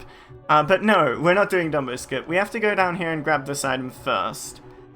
Then we're gonna come back and do Dumbo Skip. And it's a really cool skip, so stay tuned. Get blinded real quick. Ah! And then we're gonna grab the Royal Crown. So that's a really useful item, specifically on level 1. It gives you a lot of MP, but reduces your strength. And specifically on level 1, we don't really care about our strength. We care about our MP, so it's a really good item. Here we're doing a trick called Dumbo Skip. This is a really creative way that we use Dumbo. And I'm assuming this wasn't developer intended, but using Dumbo we can fly up here, dismiss Dumbo, flip up and grab that ledge. Skipping a large portion of Hollow Bastion, skipping an entire unskippable cutscene. It's really nice, so it's a really cool skip. And we do that skip like 3 times throughout the run, because we will be coming back to Hollow Bastion later. Here I'm gonna put on the Spellbinder, the Royal Crown, use a cottage, take out an elixir, stock that Mega Elixir, take out an elixir and 2 ethers, and we should be good. We're gonna head into this Maleficent fight. Now, you see my MP bar is pretty high. You're gonna see just how powerful that is right here. If I do this right.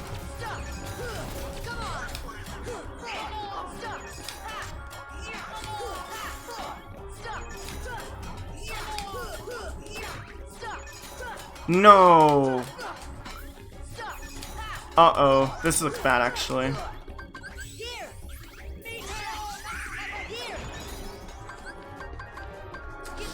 Hey, so, I don't really know what went wrong there, but this is, unfortunate. Really unfortunate. We might die here. You know, level 1 things. She's gonna summon all of these, meteors that are gonna come towards us, and we're gonna be like, try and dodge them, and we're probably just gonna die, so.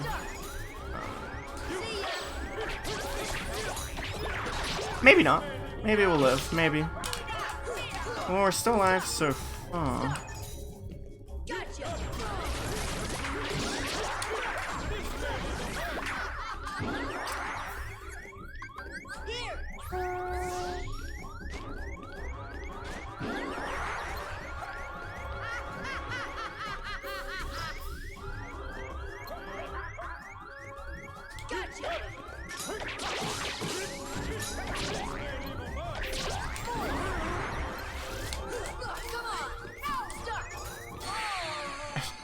So we did die. That sometimes happens though. Let me try and showcase how that fight's supposed to go. I mean, that doesn't normally happen though. That was really weird, but... you know. Weird stuff happens. We're gonna stock this Mag Elixir, take out this Elixir, and 2 Ethers. Okay, perfect. Alright, now you guys are gonna see how powerful our magic is. Forget about that fight. That fight was just an example of how easy it is to die in this game. That wasn't a real fight. Okay.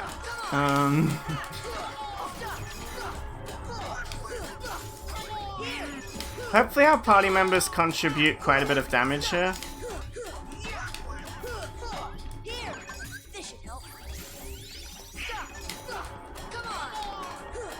I have to dodge this attack. Oh, that hitbox, dude. What the heck? No. No. Why does this keep happening? The fight went bad again?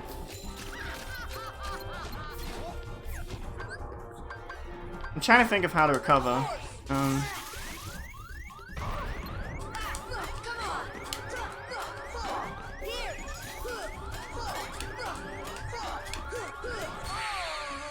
So we died again. What is happening? So, this is level 1, ladies and gentlemen. I don't really know what I'm doing wrong, but I'm dying, so that's cool. Let's try again.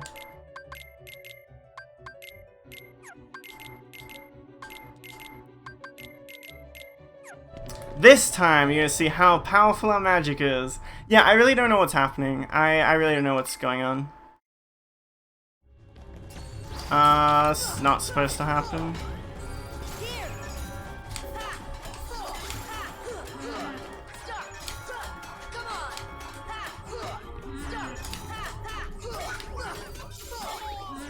This looks better.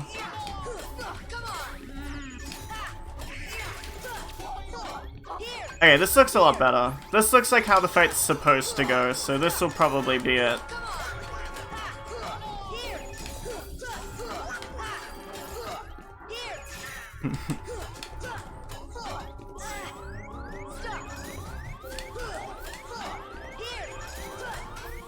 She should die right here. So that's how the fight's supposed to go. Yeah, I don't really know what happened the last few times, but that's Maleficent anyway. Moving on, Dragon Maleficent. This fight's really cool. Hopefully I can do it right. Yeah, I should be able to do this fight.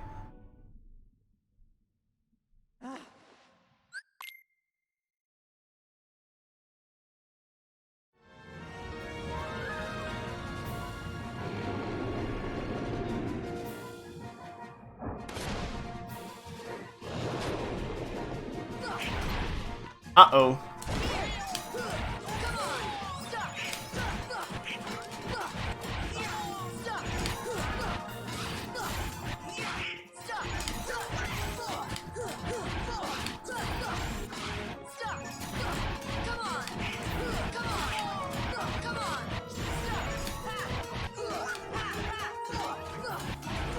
Alright, this is perfect. This should work.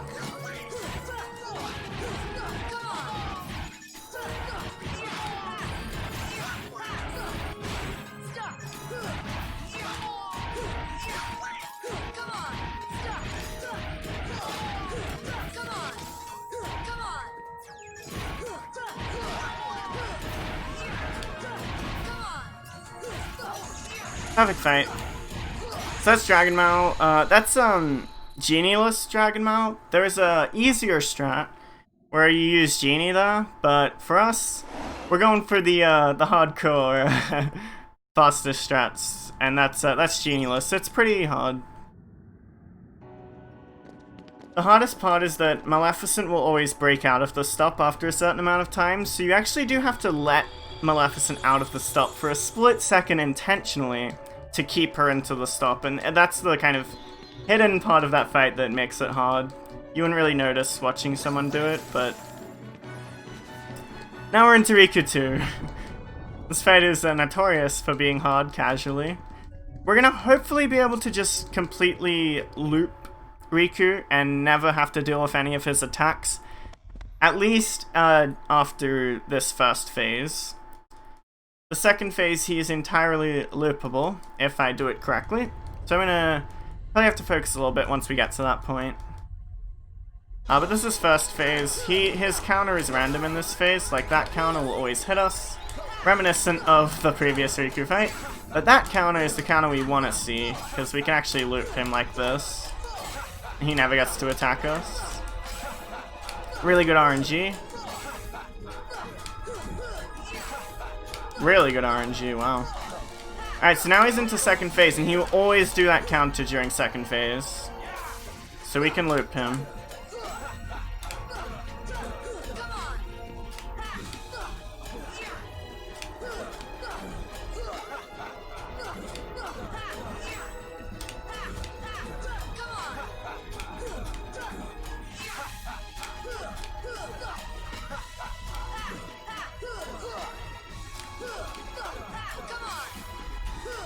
No way! I thought I did that correctly. Oh well. So this is Riku's DM. He kind of flies around the arena and shoots lasers. It's really scary. But now he's back to his regular phase, so we're just gonna go back into looping him. Oh, if we can.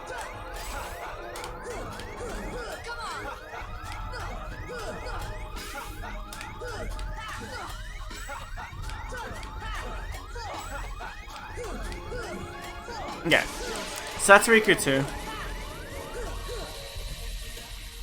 We can kind of skip having to deal with most of his shenanigans in that fight just by looping him like that. I got to show off the DM. You can skip ever seeing that DM, but yeah, there it is. You can avoid it just by hugging that corner I was in and doing a dodge roll at the end.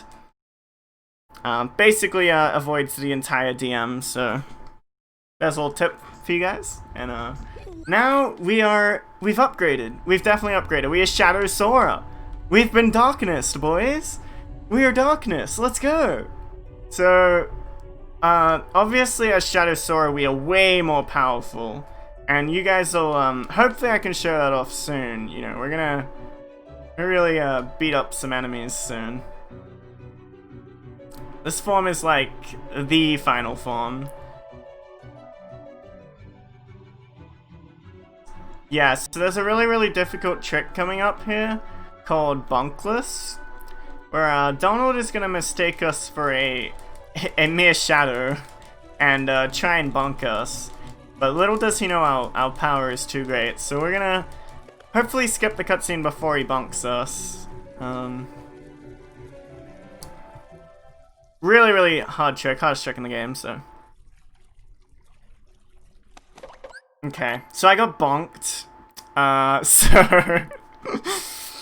Unfortunately, that trick's really hard. Okay, so we're back to our measly Sora form, which is kind of unfortunate. Would have liked to keep playing as Shadow Sora, but that's okay. We have some work to do as regular Sora anyway. We need to fight against the darkness.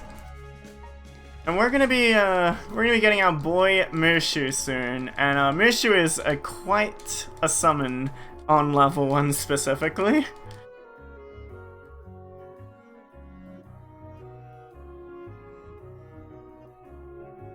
But here Sid is gonna tell us about a secret, super special gummy piece. Also, hey Earthkeeper the Brony, how's it going?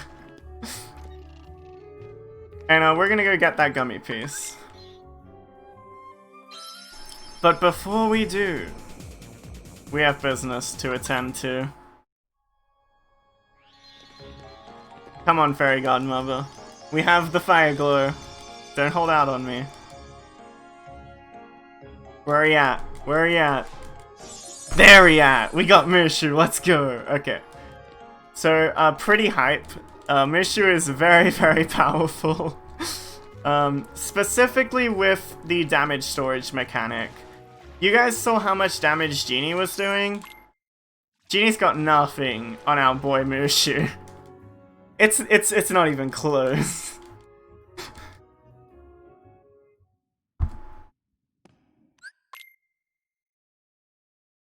Bippity boppity boo.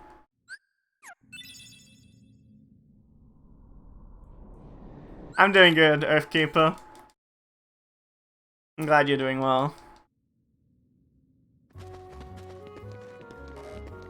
I've already died a bunch this run, but we're doing okay. I got through Agrabah and Halloween Town without dying, which was pretty poggers. So we have to go talk to Sid one last time before being on our way. Oop.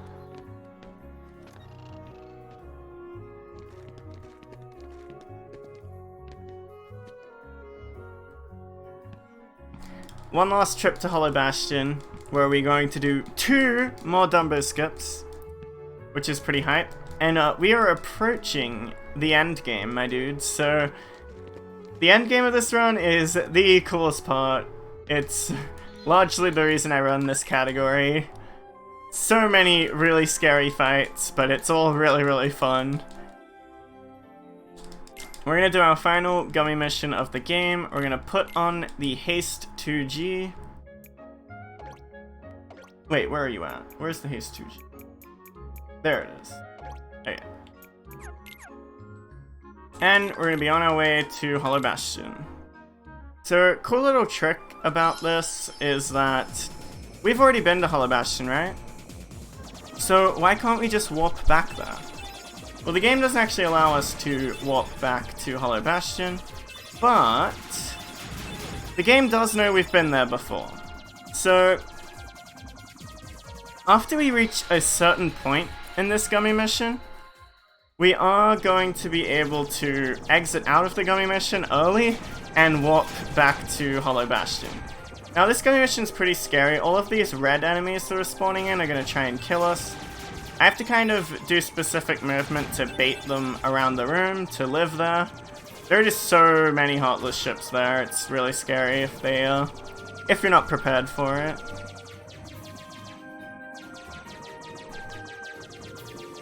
But coming up here on this next screen, I believe it's next screen, we are going to be exiting out of this gummy mission early, and heading back to Hollow Bastion. Saves a bit of time. It's a pretty cool little skip.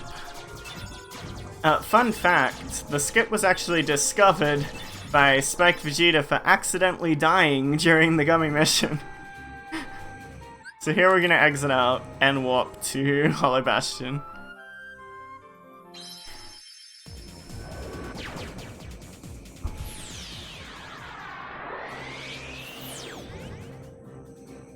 Actually, that same person found the carpet skip, which is also a death.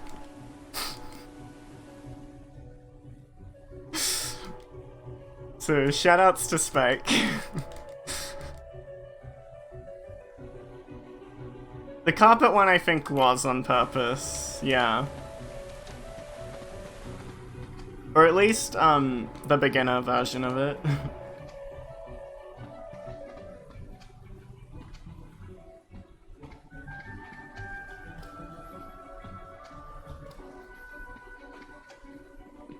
Alright, so we have, the hardest Dumbo skip coming up here.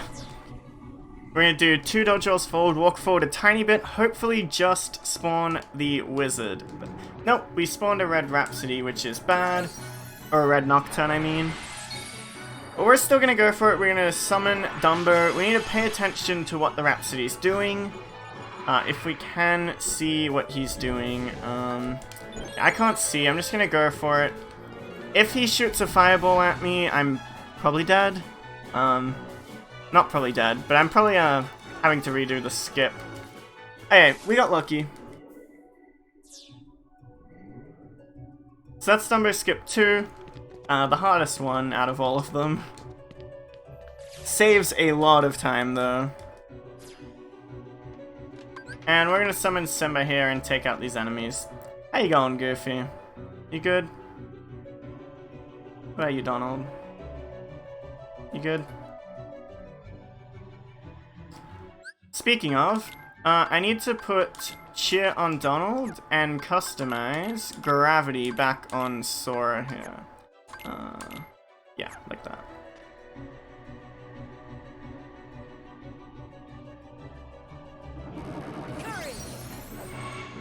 Luck doesn't exist, it's all skill. Eh. I don't know about that one.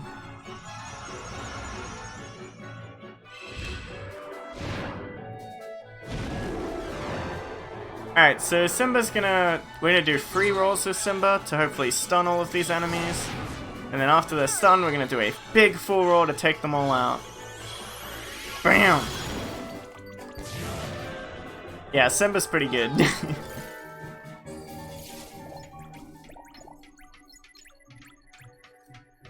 So yeah, a large reason why we don't use Beast here is because Donald just got the cheer ability, Goofy has the cheer ability, which means our summons are going to last a long amount of time. Each cheer boosts the summon duration, so we're going to be using summons a lot. We're going to be using Genie on Behemoth just coming up. And I'm going to be trying a slightly more, slightly more risky strat. We'll see how it goes.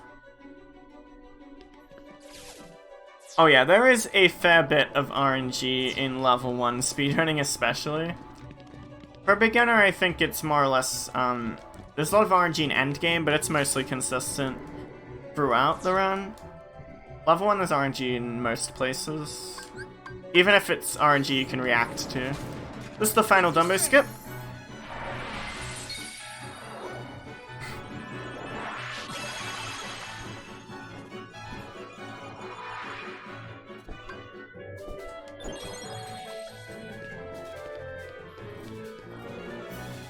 Alright, hopefully we can dodge this attack. Good.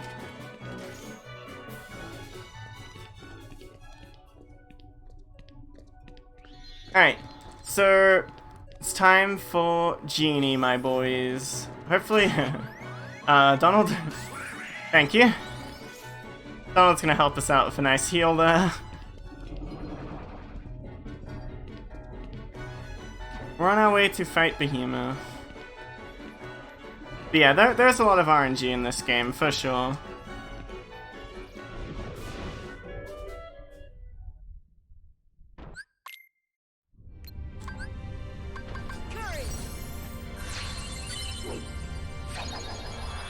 Alright, hopefully this works. I'm gonna summon Genie, and I'm gonna try and high jump and get a full combo in on the horn.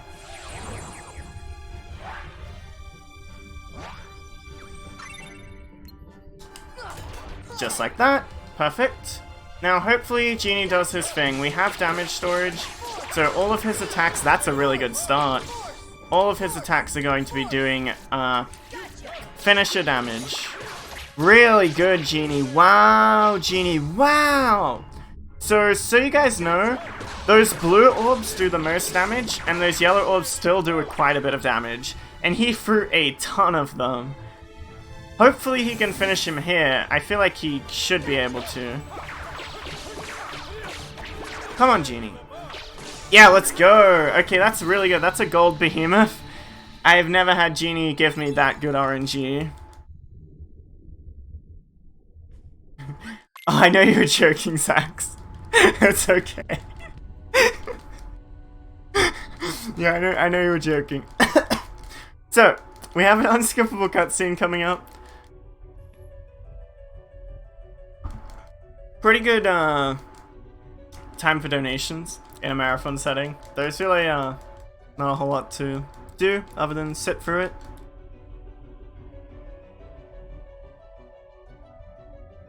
But what I will do is I will be right back.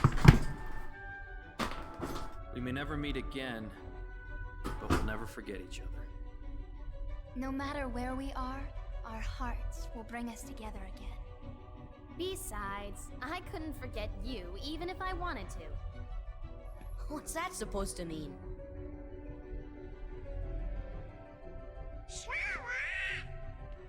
Hurry! Come and close the keyhole! Sora, good luck.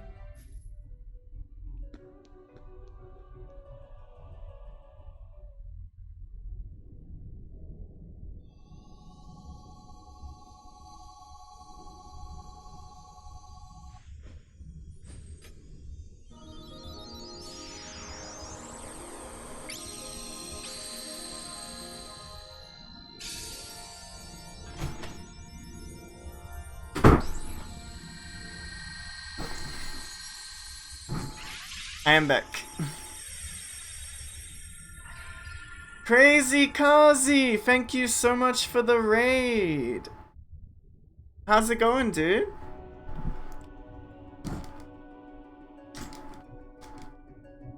The Princesses of Heart are going to be very generous here and give us the Firaga magic. And that we're going to be using that a lot in endgame, you'll see. So throughout the run, we have really invested a lot in our magic. And that's gonna make our fire magic really, really strong in endgame. And you'll see that soon. This is the last gummy ship mission where we might die, so we have to be pretty careful. You're going good? That's good. I'm also going good. We are on our way to the most exciting part of the run, so I'm pretty hyped.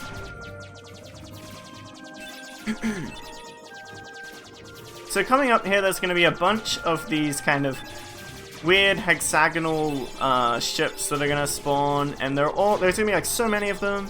They're all going to try and kill me, so I have to try and separate them a bit or bait them to the corners of the room like this to give myself a bit of safety. And we're going to squeak through here just like that. If you're not aware of those ships and you just happen to be not paying attention, they will all come at you and kill you. So you have to do very specific movement to try and alleviate the pressure that they apply there. Now it's time for endgame. Let's get it. This fight is pretty RNG dependent. What I want to have happen is for all of them to come over into this gravity. Two of them did. Okay, so in this situation, pretty unavoidable. I'm at least getting DM'd by one invisible. Hopefully I can take out the others though. Oh, never mind. We didn't get DM'd. So that's actually fine. That was a decent fight. It was slow, but at least we didn't get DM'd. And we have 3 MP left, which is about even 1 MP more than we need. We're going to use Simba to take out these Angel Stars.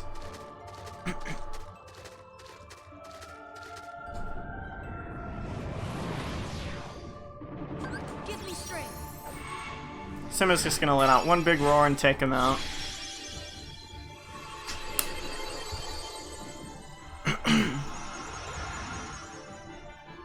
End of the world, Pog, exactly. Alright, let's go, Simba.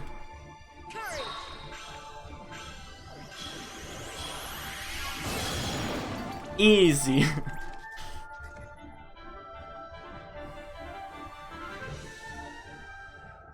We're gonna grab this item because it's an elixir. And we're gonna use a cottage before this next fight. It's not worth it, you that. It's too slow. Hey Shinobi, what up?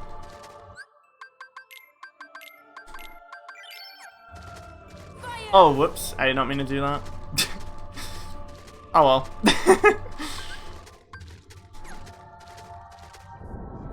Alright. So I guess I should probably do the safe strats. I'm gonna do the safe strats.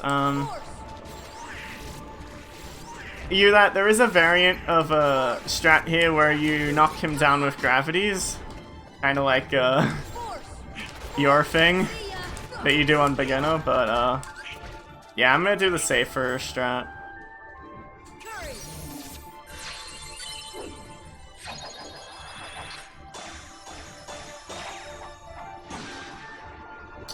The run, I think, is not amazing, but pretty good. We're having fun.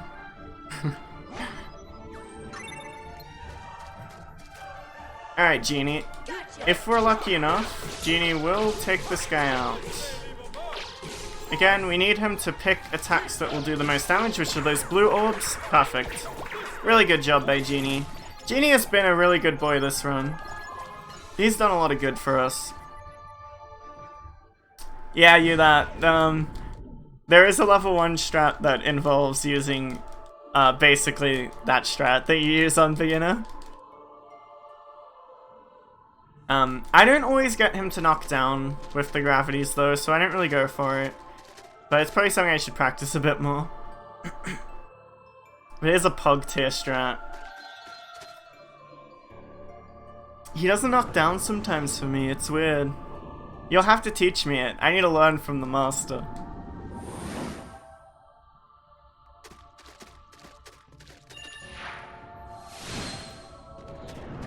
Oh, your run was trash, Cozy? Damn. That's unfortunate.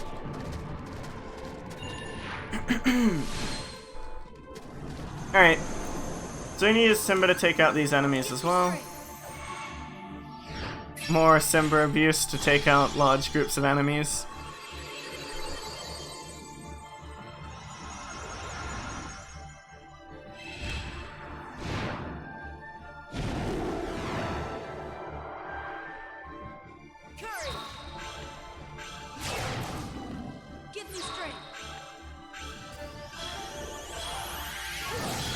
Good.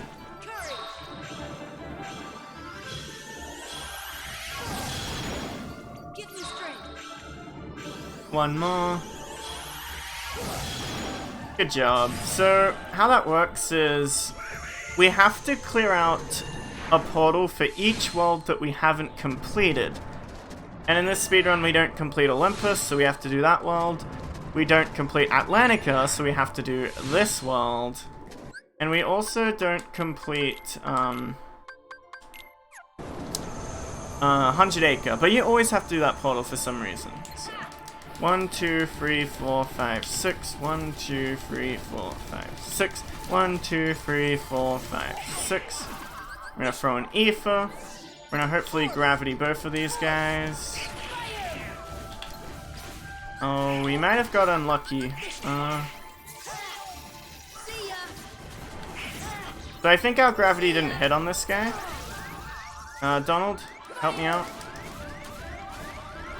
Oh, God. It's a really scary situation. We're dead. That's fine, we're just gonna have to redo the portal.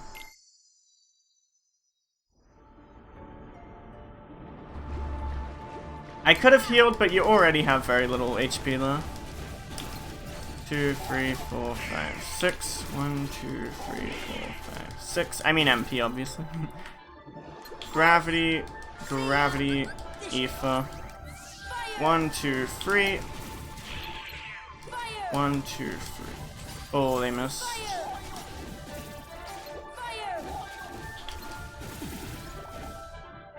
Hey.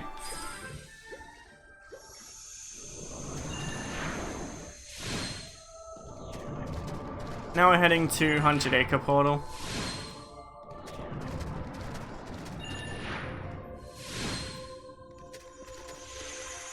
And soon we have Chernobog fight, and boy oh boy, if you have not seen it before, you're in for a treat. But first we have to get through these fights, which are really tough actually. Say hello to Invisibles, the worst enemy in the game. Maybe not as bad as Shadows, but they're pretty bad. Uh-oh. Uh-oh. Uh-oh. Uh-oh. Okay. We got him. We're gonna grab this elixir and we're gonna take out 2 more Invisibles in this room.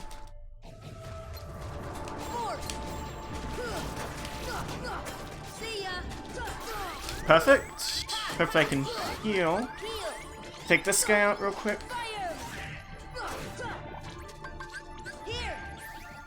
Alright. Now it's time for Chernobog. This is quite something if you haven't seen it before. So you know how we have that thing called damage storage? Where if we do a finisher, kinda like that, we get that damage multiplier applied to all of our magic and summons after the fact. Chernobog has a lot of HP. This is a very difficult fight. It's a very difficult fight on every category. But we have damage storage and we have Mushu. Mushu shoots about 50 attacks a second, as you can see. And all of these attacks are hitting with that damage multiplier. So they're doing a lot more damage than they normally would. And hey, wait, what happened to the boss? What happened to that boss fight? It's over? Oh shit. And now we're going into the most difficult fight in the entire game, probably.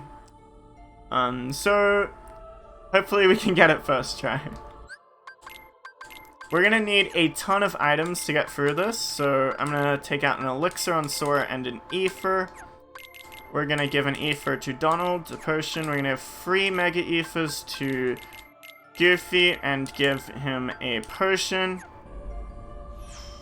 Because our items aren't enough. We need our party members to contribute a bit here to get through this. But here we go.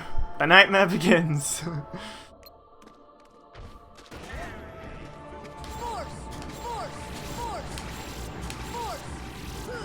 So throughout some gravities, do a full combo, heal Donald. I do 1 hit, 2 hits, full combo, and Genie, because he's about to bring Goofy back to life. Donald will pretty much always bring Goofy back to life if you bring Donald back to life.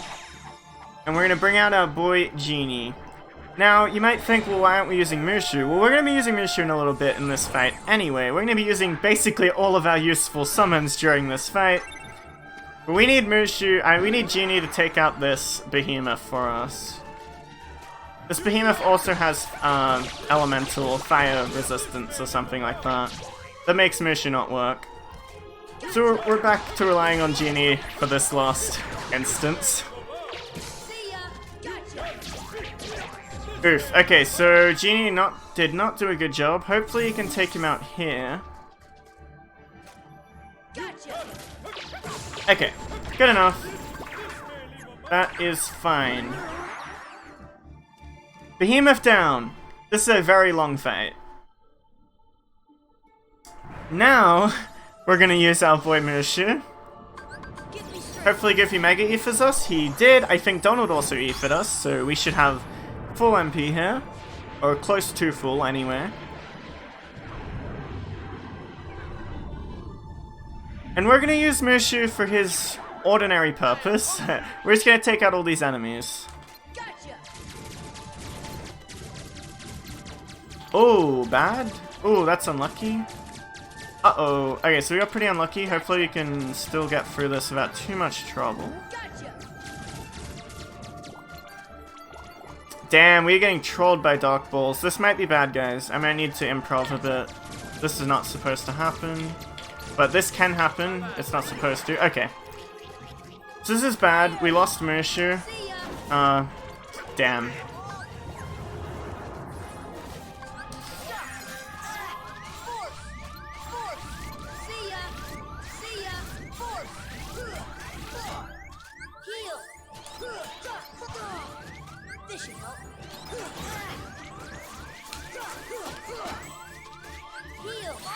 Okay.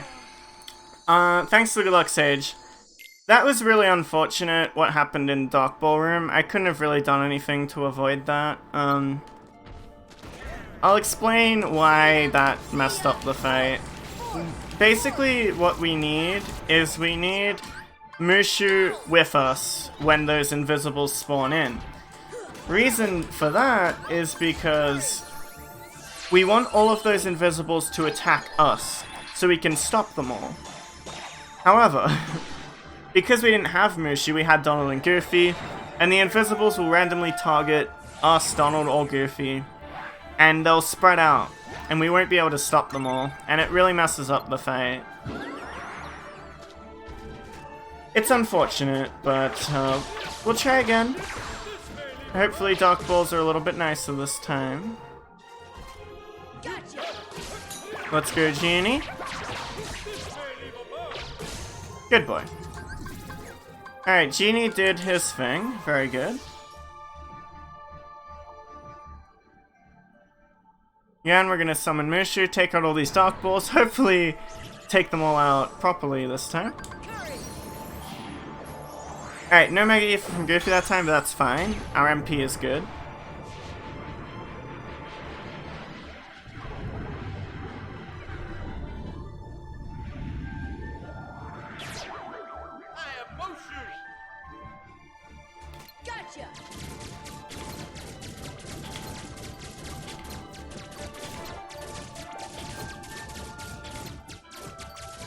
Much better.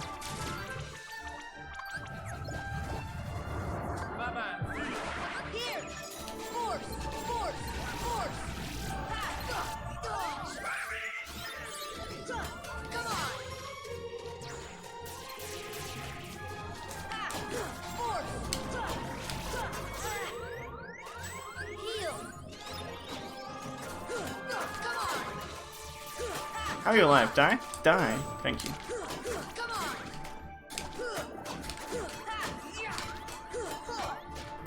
Oh, that's unfortunate. That hit me. I need Donald alive. This is okay. Thank you, Goofy. Okay, this is okay. Donald's alive. He should heal Goofy. Good. We're gonna kill this guy and summon Simba.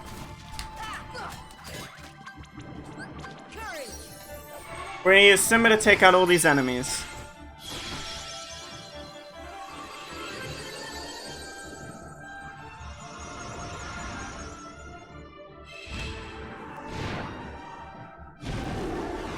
So that's a good example of how Dark Balls can behave and how they cannot behave. And there's nothing I can really do about it.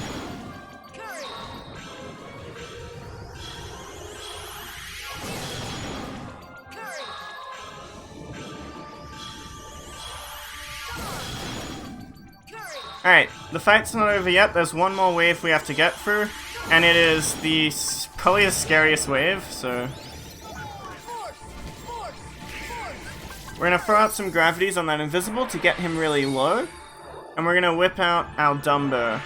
This is actually the only time in the run we're gonna be using Dumbo for combat purposes. We want to use Dumbo to take out all of these Dark Balls, and hopefully take out that invisible that we damaged as well. But that isn't as big of a priority.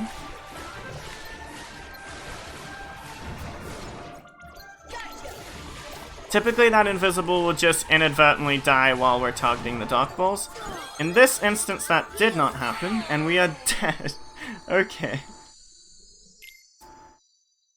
We'll try again.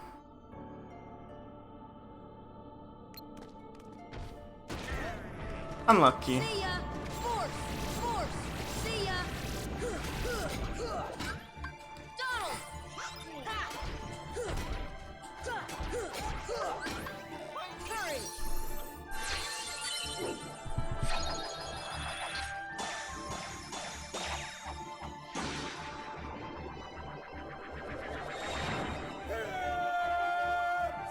Alright, we have damage storage. Once again, Genie's gonna take out the behemoth for us. Hopefully. Bit good attacks, Genie.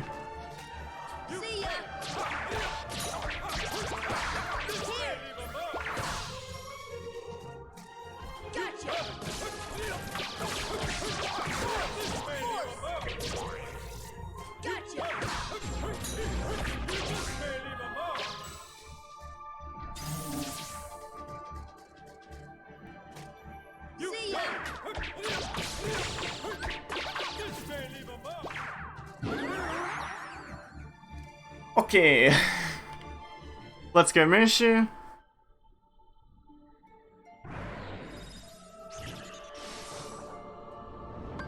Get me straight. Thank you so much, Lord Luca, for the raid. What up, dude? Hydrate or die? My water bottle's empty, I'm sorry.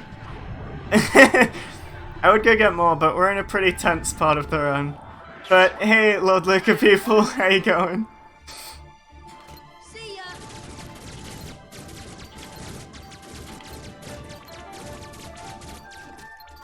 Gotcha.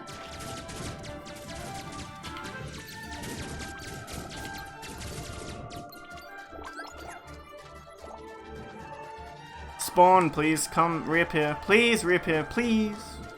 Don't disappear. Stop.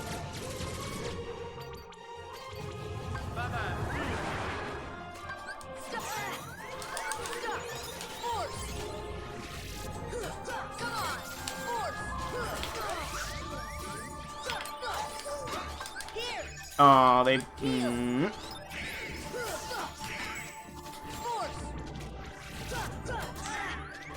Heal. See ya. Stop. Force. Force. Ha.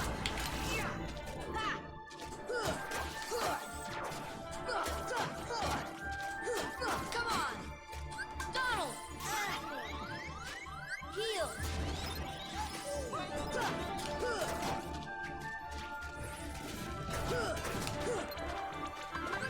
This should help. Come on. Curry. Thank you so much for the follow, Lord Luca. You started playing Kingdom Hearts 1 for the first time? Oh, okay. Yeah. Alright, fair enough. Thank you so much for the raid, though. So we're gonna have Simba take out all of these enemies for us. Let's go, Simba.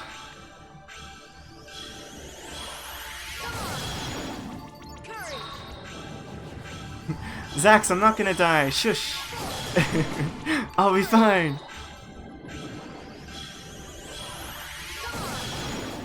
Curry.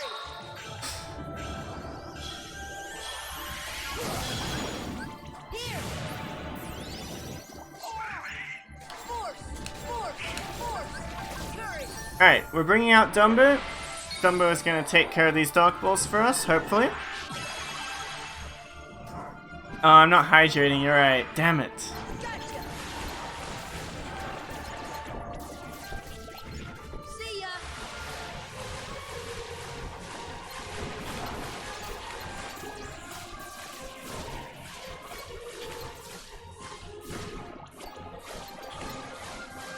Please die. No!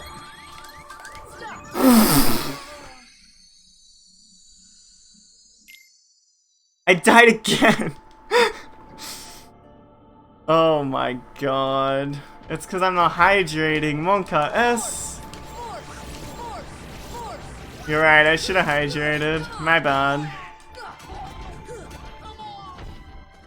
So, Curry. Dumbo is supposed to take out all of those Dark Balls. He left one alive. And it immediately hit me when I came out of the summon. Unfortunate situation. But, we'll go again. We'll try again. Maybe we'll get through this time. This is the hardest fight in the game, on level 1. And on most categories as well. There's just so many waves of enemies you have to deal with, and on level 1, all of them will two-shot you. We'll get there. We want to see some blue balls from Genie. There we go! Very good. Okay. Here.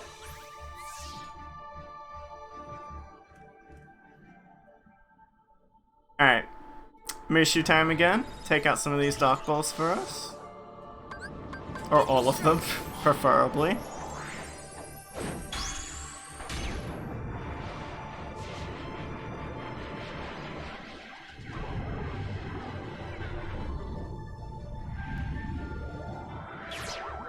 I have motion.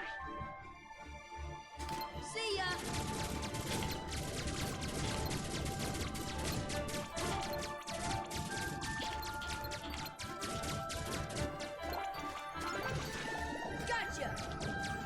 What?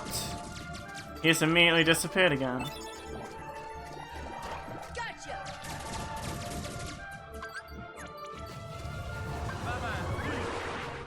Here. See ya. See ya. Force. See ya.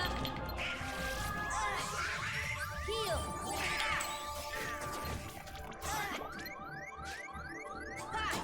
Donald. Hopefully Donald heals me. Please, Donald.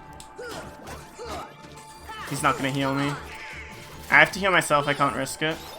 Please bring Goofy back to life.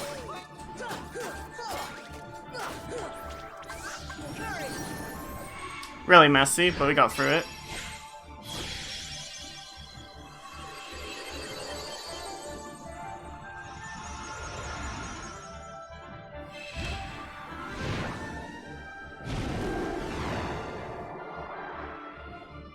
Get me straight.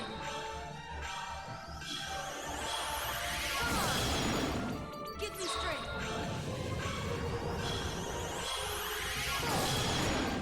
Get me straight. My positioning is a little bit scary, not gonna lie. I should be okay though, hopefully. This wave will be the scary one. Alright, we got through it. Force. Force. Force. Hurry. Alright. Dumbo, take out all of these dark balls, please. This is the scariest part of this fight. Gotcha.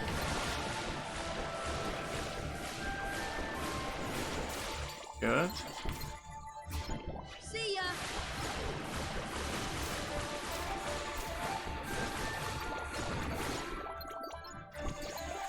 Gotcha. We'll get a little bit of damage on this invisible. But we're gonna wait for the right opportunity, which is right here. Here. Force. See ya.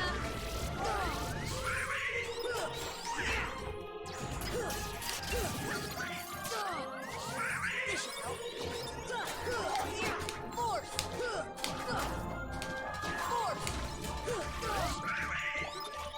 Hey, we got for final rest. That's final rest. There you go. Alright guys, now we're moving on to some more scary fights in endgame. Ton of scary fights coming up.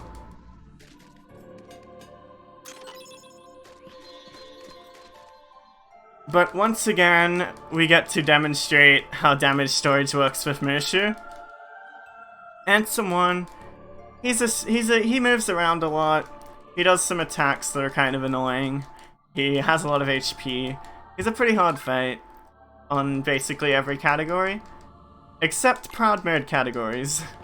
And we're just gonna be using damage storage Mushu to take him out.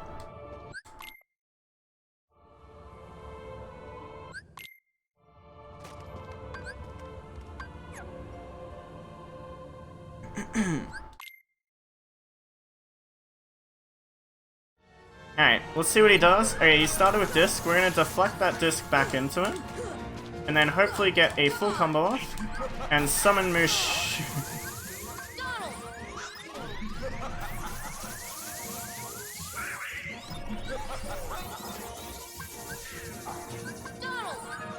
Okay, summon Mushu. Unfortunately what happened there, you can't summon summons while your party members are dead. And Donald happened to have died, so had to bring Donald back, then Goofy died. Had to wait for Goofy to come back. Now we're whipping out Mushu. And damage storage, so he's gonna do a ton of damage. Every single one of these fireballs is doing finisher damage, because the last attack we did was a finisher. And he's gonna die right there.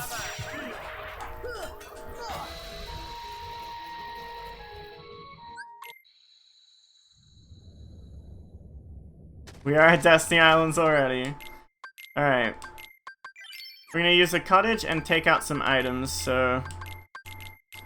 This is where all of the routing we've been doing was leading up to this point.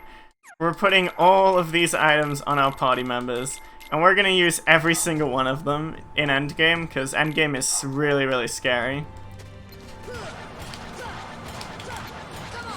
We're starting with Darkseid. We're gonna try and combo his head a bit. And then we're going to transition now with damage storage into fire spamming his arm. All of these fires are hitting with finisher damage multiplier applied to them because of damage storage. This is what I would like to call a KH free strat. We're just gonna spam fire, and now we are going to wait for him to slam his hand down. We're gonna hopefully get up and combo his head. Hopefully take him out right here. Dodge those orbs when I can. Use fire when I can. There we go. That's Dark Side 1. Dark Side 3, sorry. Alright, now I'm gonna go for a very, very difficult strat called Ansem DM Skip, and I have to focus and I have to count, so I won't be talking here. Come, Guardian.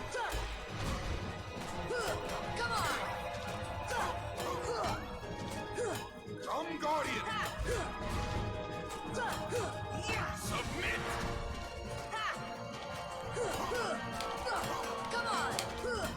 Come, Guardian. This should help.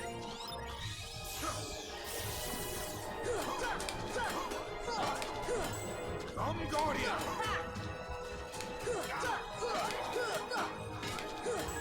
Come, Guardian. Submit.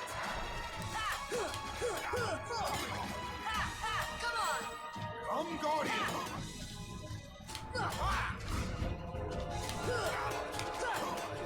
Right here. I missed it. It's a very, very tight timing What do you hope to accomplish? to skip this DM phase. Do not deny it. The final darkness is now. Submit.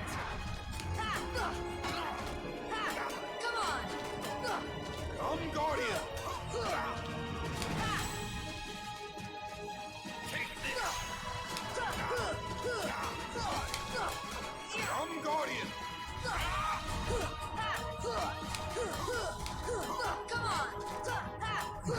I missed it a second time.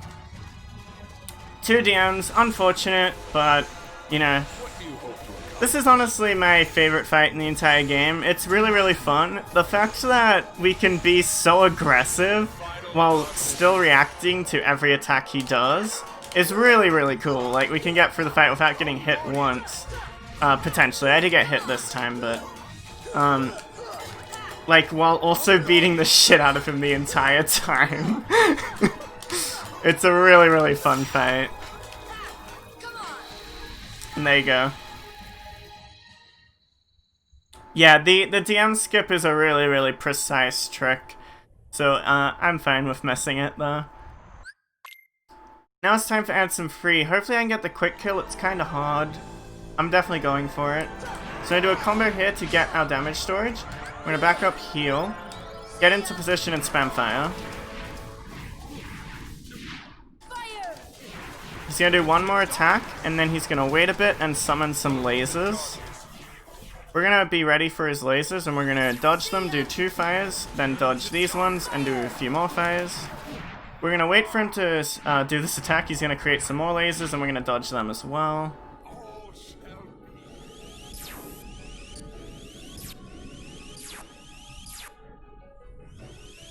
We're gonna throw an elixir to get our MP back, and he's gonna spawn in some enemies, but they're gonna despawn because we're so far away. And then we're gonna make our way back to him and hopefully do enough damage with these fires to kill him before his next phase.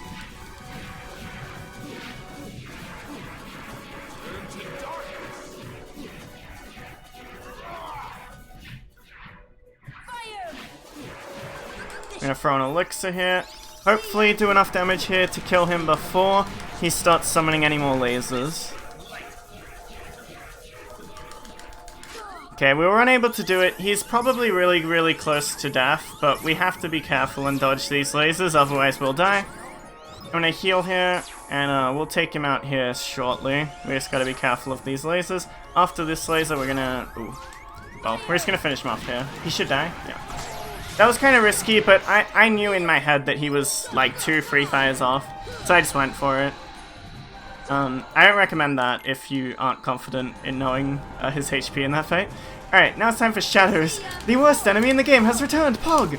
We're gonna throw out some gravities to both hold them in place and also do some good damage. And we're gonna start comboing them to death.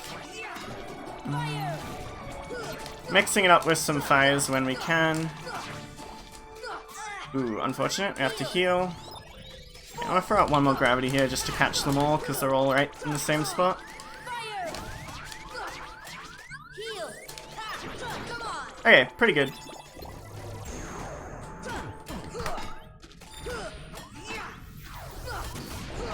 Alright, time for artillery. We're gonna do a very specific set of movement here to avoid these attacks, so we're gonna come out here, he's gonna shoot some lasers, so what we're gonna do is we're just gonna sidestep. Oh no! Oh wait, what the heck? Oh, we're dead! What the heck? No, that's not. No, I'm joking. I'm joking. We actually died there on purpose to get all our MP back. That's completely intentional. Now we have to be careful. So because he shot out that red laser, I'm probably gonna get hit here. Yep. I'm gonna heal. Okay, I need to get 2 gravities off on this, so I'm gonna throw out my second one there. Now I need to get off 2 fires right here. Good. Oh, I'm gonna get hit again. That's okay. So we don't want to see those red lasers. See that red laser? That red laser is bad. It's scary. And he keeps spamming it, but we have to hopefully he shoots out that orb instead. We're gonna back up and heal here. I accidentally used my Mega Potion. I guess that's not too bad. We're gonna get in here and, well, I guess we're just gonna back up. Pretty bad start to this fight. He's just spamming red laser. Oh my god. Okay. Damn, really bad start to this fight. Hopefully we can take this guy out here. There we go. Hey. That's better. Now he's gone, we don't have to worry about him. And that's gonna help. The blue lasers are much more easier to dodge. I'm gonna grab this Mega Potion as well.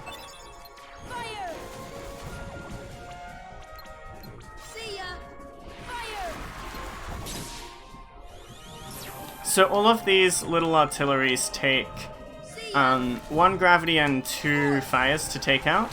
Because this fight went really bad, we're pretty low on MP. I'm gonna have to improv with some Keyblade swings. Oh, I haven't gravitied that one. My bad, my bad.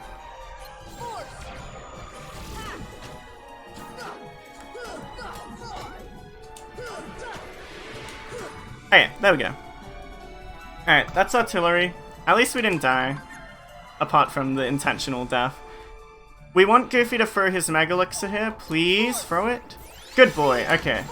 So because Goofy threw that Mega Elixir, it's going to be a really good fight for us. We want him to throw another Mega Elixir. Perfect. That's my boy. This will be a really good fight. We're able to take out a lot of those Dark Balls in the opening, which is exactly what we wanted. There's only like a few left, maybe 7, so we'll just take them out with fires here.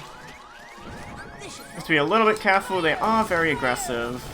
They do like to hit us. And 2 Dark Balls left, 1 Dark Ball left, easy. We're gonna finish him off, and that's it. And we got a Mega Ether too. That did go into our inventory, nice. Okay.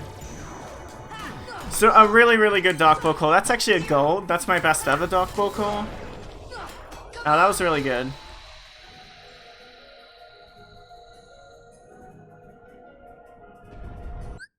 Now it's time for Face. So it's important to keep track of how many Mega Elixirs Goofy has left for Face. I believe he has 2 left, so I can play this pretty aggressively. I don't have to Death Abuse here. And I can count on my boy Goofy being able to give me enough of that good juice to take him out. This fight is essentially just fire spam the entire time. Hopefully Goofy Mega Elixirs us. Good boy. That's exactly what we want. Now we want Goofy to die, hopefully. Yep, that might kill him. There we go, he's dead. Reason being, if I do get hit again, he will throw another Mega Elixir, and we want him to save that till we're low on MP, so we get maximum value out of it. Heal. See ya. Fire. Oh, unlucky. Heal. Fire. Fire. I'm gonna use a Mega Ether. He should be approaching his second phase soon. Heal. Fire. Ah. Heal. Fire. I'm just gonna bring Goofy back now. Hopefully he Mega Elixirs me. Good boy. See ya.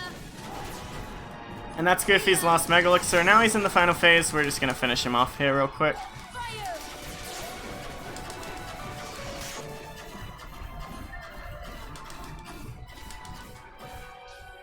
See ya. See ya. How is he still alive? Die. There we go. I should heal, probably, I suppose. And that's face. Now it's time for Invisibles. We're gonna hopefully catch them with a stop. We want Donald to use his Mega Elixir on us. There we go. Now we're gonna wait and catch the rest of them, hopefully in a stop, and then take them out with gravities. What happened here is, unfortunately for us, the majority of them did, oh well, maybe like 2 or 3 of them actually, did not get caught in our stop, so we have to be a little more careful.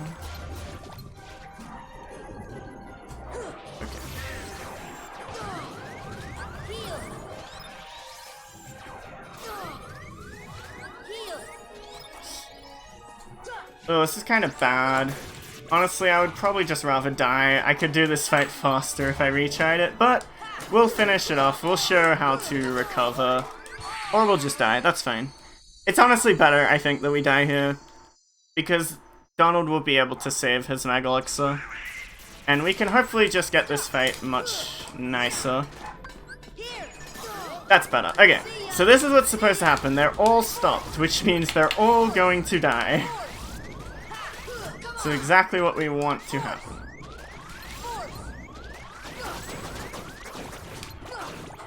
Now that they're all dead, the fight's over. That's how easy the fight is supposed to go. And Donald saved his Mega Elixir, which means he's gonna go ahead and throw that Mega Elixir at us at this next fight, which is gonna give us an abundance of MP going into the final fight. And I believe, if I'm not mistaken, we have a Mega Potion. We do, which means we can do a pretty quick final fight strat. There's the Mega Elixir from Donald, very good. Come on.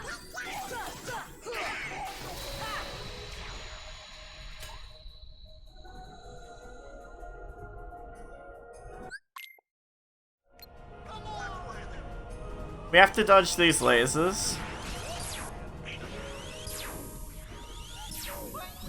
And right after this laser, we're gonna get in there and beat him up.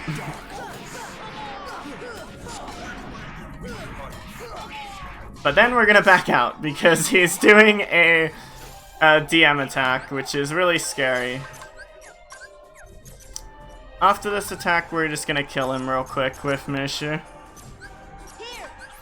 So I'm gonna bring all the party members back, summon Mushu, and because we have damage storage, all of these attacks from Mushu are going to do damage storage damage, so they're gonna get multiplied by the damage multiplier applied to your finishes. And we're gonna take this guy out. Gotcha. Right before he does his attack, he should die. Or right as he does it. Or before he does it, there we go. That means we did pretty good damage before summoning Mushu. And that is Kingdom Hearts 1 Level 1 Proud Mode. There you go, guys. Thank you so much for watching. There's some pretty cool mechanics with this run.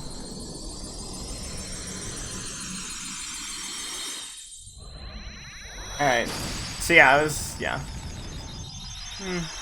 Pretty good though. Pretty good.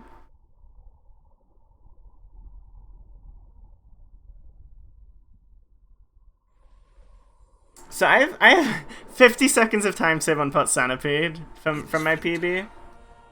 The Keyblade alone. I'm surprised I lost time over these fights. I guess my Tiger Head was really bad, but I didn't die at least. Kingdom Oogie Hearts, Golded and Dark Ball Golded. fill me Oh, this Behemoth with the Golded. power of darkness. Nice. Pretty decent. Thank you for the GG, Zax. I'm gonna find someone to